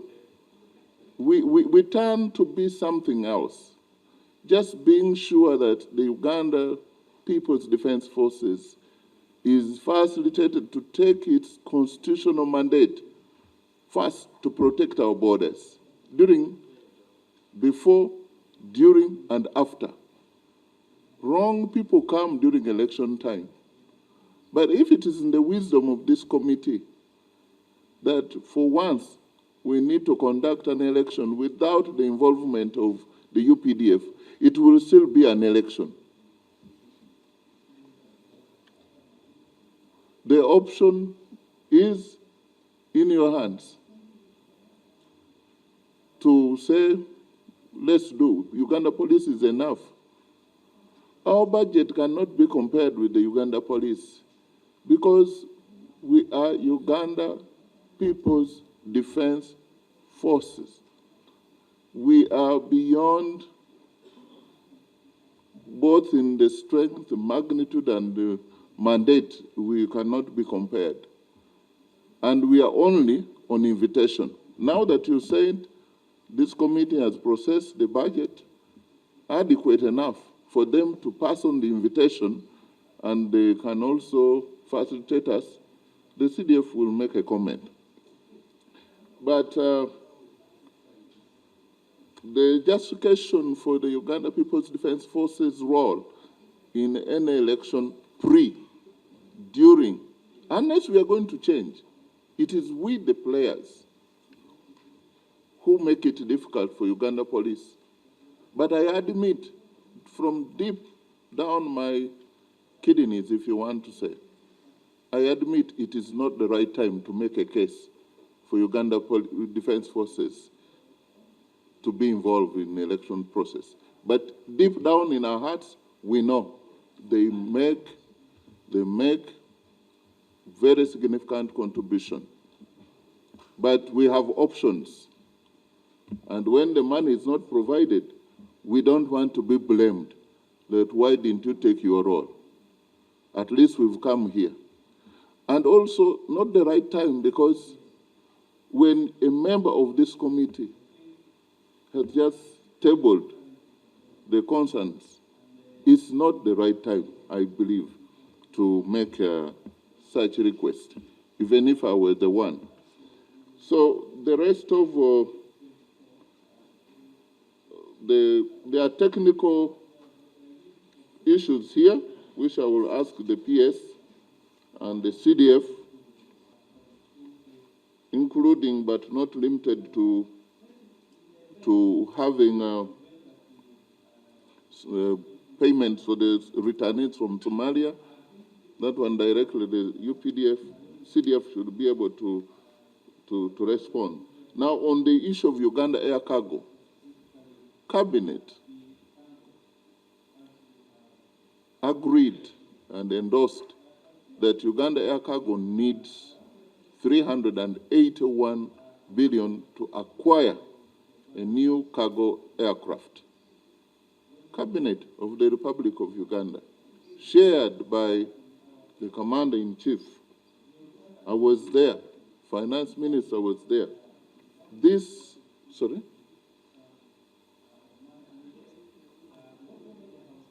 Yeah, and this has been on and on. We have cabinet extract.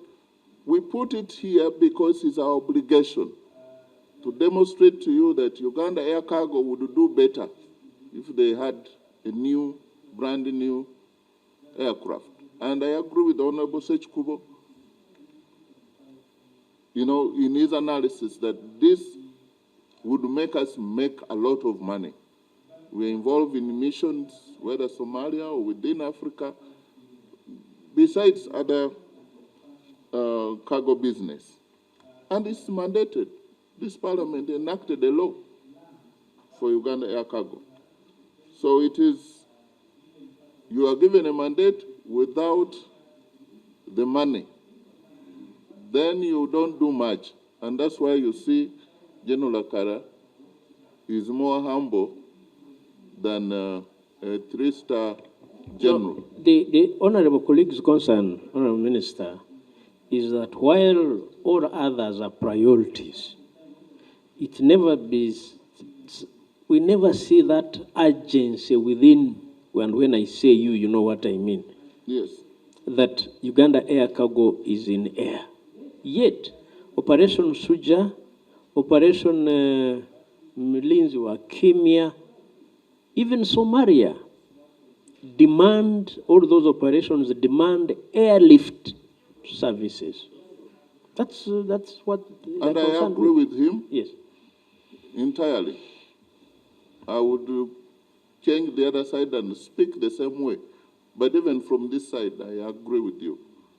And General Rashande should know that we agree on this matter. In fact, next time we shall ask... So PS and then CDF, you know the areas that you have to respond to. Thank you. Construction of units? The construction will be responded by engineer... okay. Engineer Dr. Engineer Besije. Yeah, Engineer, Brigadier General Engineer Besije. His other name is not very good when we are mixed.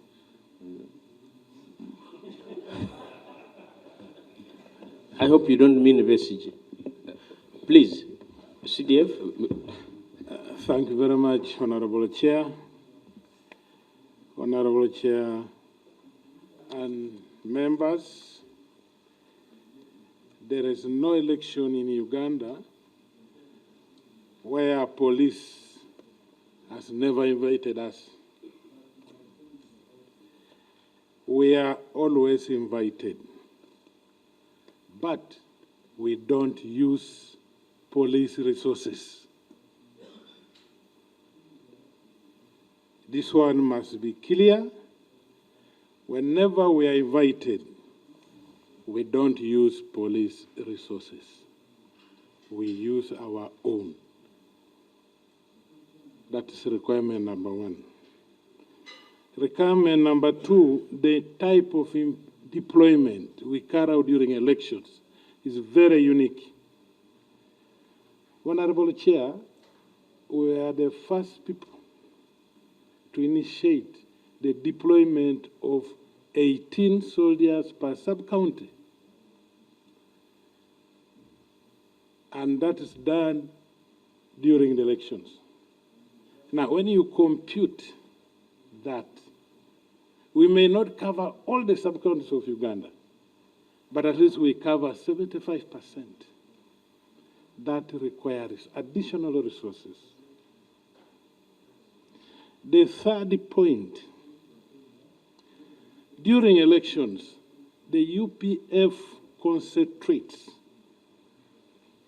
before, during, and also after. There are gaps that are created because they have to manage, go down to too much tactical to up to the polling station. Things like patrols on the highways are affected. They need to call us. Some areas, geographical areas, are also affected. So the UPDF has to come in and fill the gap. That requires resources. Clarification. Mr. Chairman, let me seek clarification on that. Mr. Chairman, we need to be serious. When the EC is giving their budget, the EC also budget, and they have huge budget for security during the election. Police also budget for election control. Now UPDF also budgeting for election. And then who are the security personnel the EC normally budget for? Let us try to be serious, Mr. Chairman. And you want the CDF to respond to the needs of EC? Yeah. And you intend to work with the EC during the election? Because when he's saying that is for EC, for SPCs and what? Is valid. But also need to appreciate that even the money for EC is not for paying this office. It's just an allowance given to those officers during that. And it's not for UPDF? It's not for UPDF. For their own constables? Yes, police constable. But Chair, I think the question that the member asked is that if I have a party, I am the owner of the party, I have organized the party, it is assumed that I must have a bigger budget in that function than the guests that I invite to help. And the question here that members, we are asking is that when you look at police, which is supposed actually, which he confirms, invites them to support them, their budget is much lower compared to the budget of UPDF.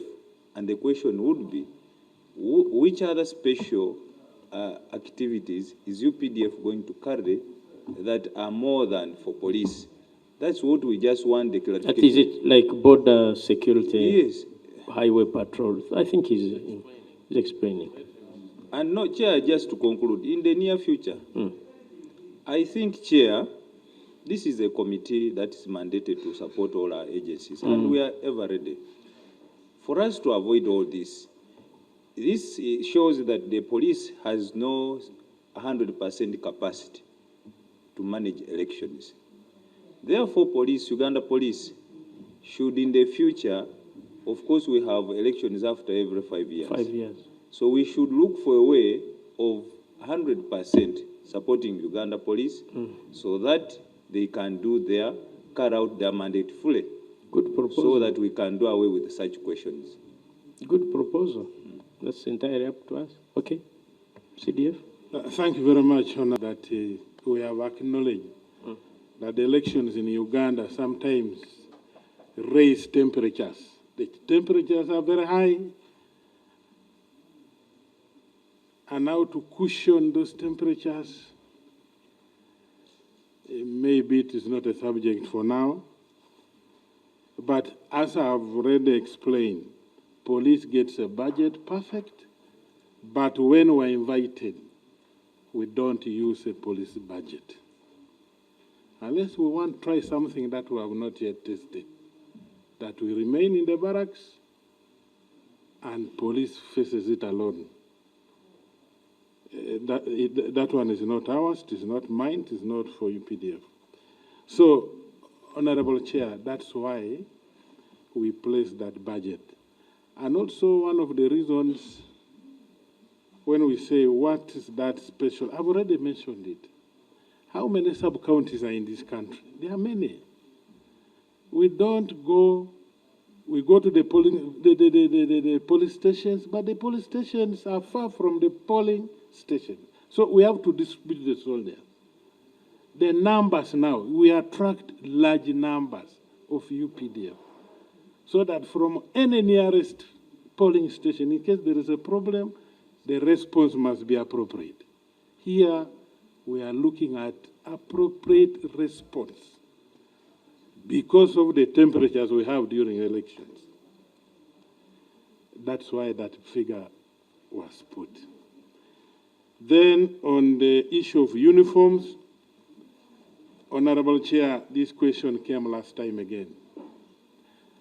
What we have done today, Honorable Gilbert and all the members, is to do some sort of accountability. Last time we were putting on ANVI camouflage. ANVI camouflage is what we use for external operations. Somalia, Sudan, because the terrain is almost similar. Today we are putting on Woodland. This is your uniform, which you have bought for us. This is Woodland, the one we are putting on today. Woodland is purely for internal operations. You can even see it depicts the vegetation of Uganda. So this is your uniform. It is not ours. You are the ones who buy. For us, we just say, put here, add here. But these are your uniform, especially this committee, Honorable Chair. This is your uniform. So next time when we come, maybe we shall come with green.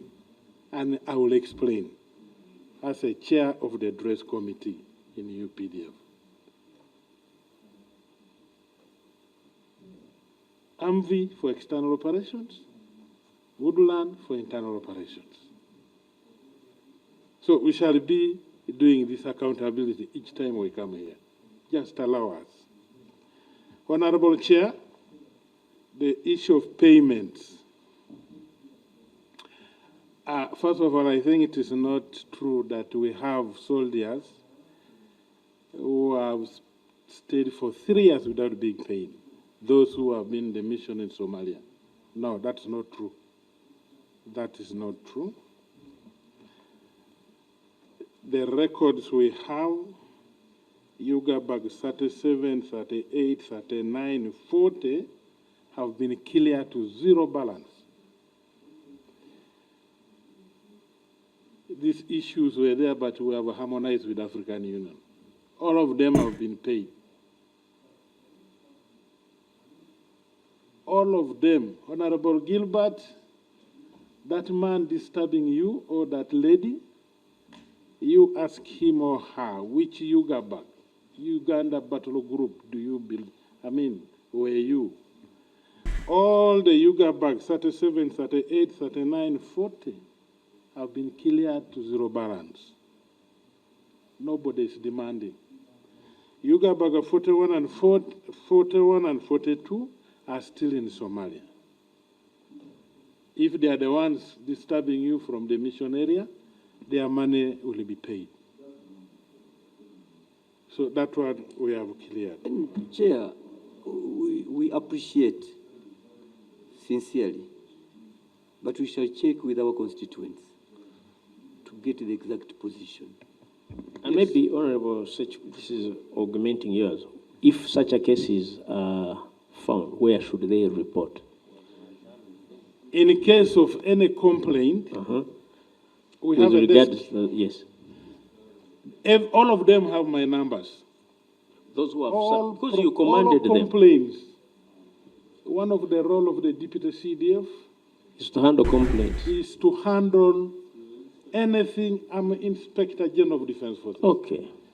Oh, Any wonderful. corruption, anything trying to touch here, they call me. Afande, we have not got money. Okay, so now, honorable colleagues know, if a constituent says, I served in Yugabak, this wasn't paid, the person to, yeah. Yeah, Mr. Chairman, Go on. Mr. Chairman, I really feel this is very good information. Yes. Now that he has clarified, we shall cross-check.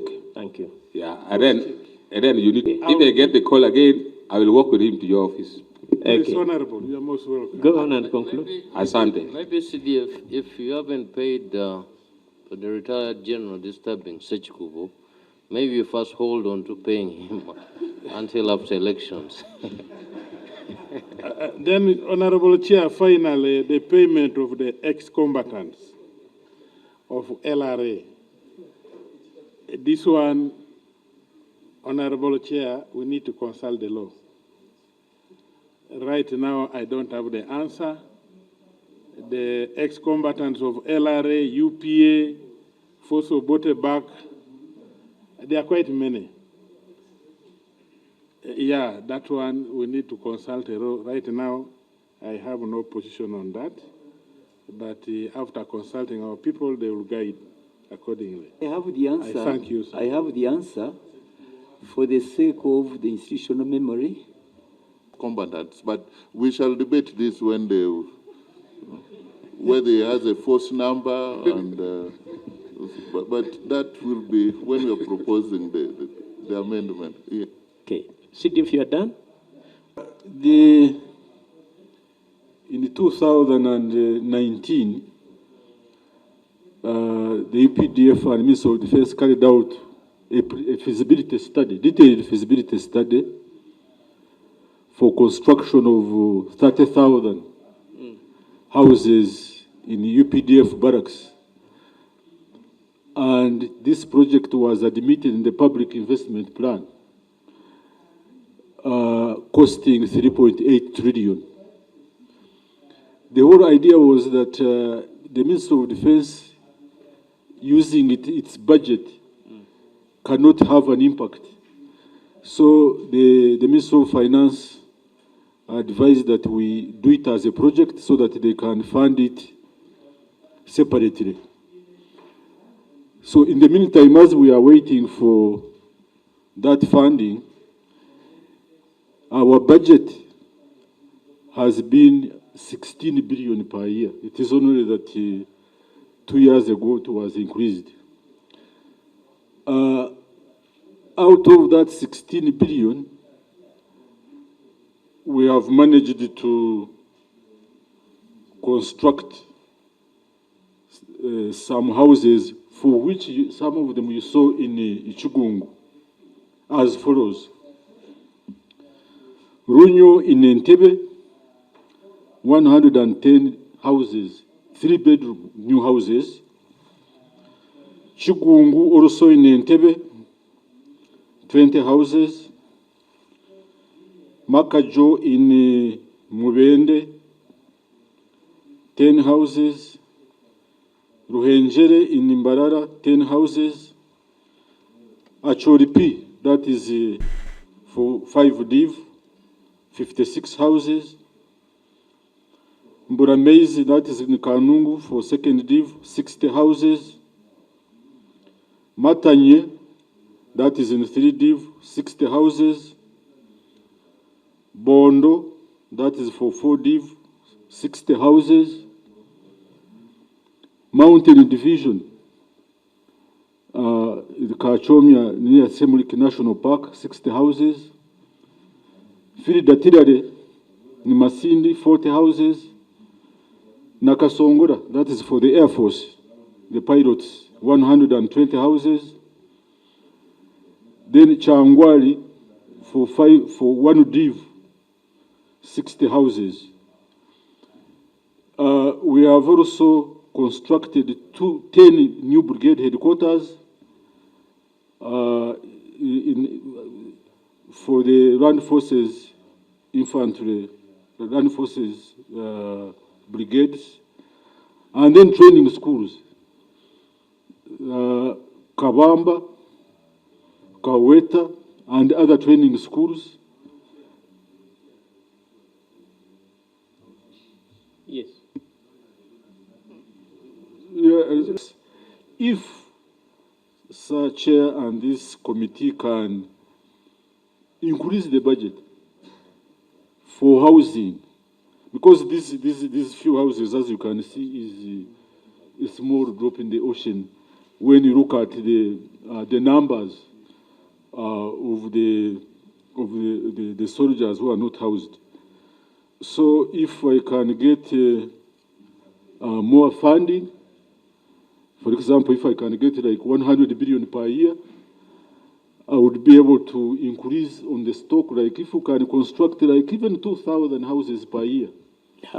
Since finance gave you a green light to treat it as a project, have you looked for somebody who has clout with whom you can partner and develop that? Because it's a critical need. Chair, we have been procedures of budgeting. Once a project is a multi-year project, now, General Basic since 2019, and he has given us the, but again, when you go through this Bible, because this is now the Bible for the institution that we are following, that project then we are coded in the understood process. Can this be clarified? Thank you. Okay, General Message units. All right, kale byebyo ebya J ya Uganda UPDF abo betonedwa na Uganda lwebyo byaliwo kawempe ate ne simbi ze betaaga okukola okugenda South Sudan gye bali kinuma nti emirimu gye bakola South Sudan si gyaba na Uganda ja government ya South Sudan. Why? Lwaki government ya South Sudan tisasulira emirimu gyayo gye bagikolera? Lwaki tewa UPDF obumbi n'obumbi bwe yeetaaga okugikolera okugikuumira mu buyinza? Lwaki ffe bannayuganda ffe tulina okusasula UPDF egende ekola emirimu gy'okukuumira president wa South Sudan mu buyinza ffe tufuniramu wa nga bannayuganda? Why are we paying for our work, for our service in South Sudan, yet we are protecting the guy to be in power? There is no way where Ugandans were gaining from that action. Why know him? The one gaining from me. Why know him pay for the service UPDF is doing there? Blood. Waliwo ebitagatta wano. Waliwo ebitagatta. Bano bandi banga baweebwa ssente ez'okukola operation e South Sudan naye ate nga baagala bafune n'endala okuva wano. Twasabawo kye tufunamu ogenda South Sudan okukuumira president wayo obutamujja mu buyinza. Ate ffe ne tufandingira n'amagye gaffe gagenda okukuumira oli mu buyinza. Uganda nnene.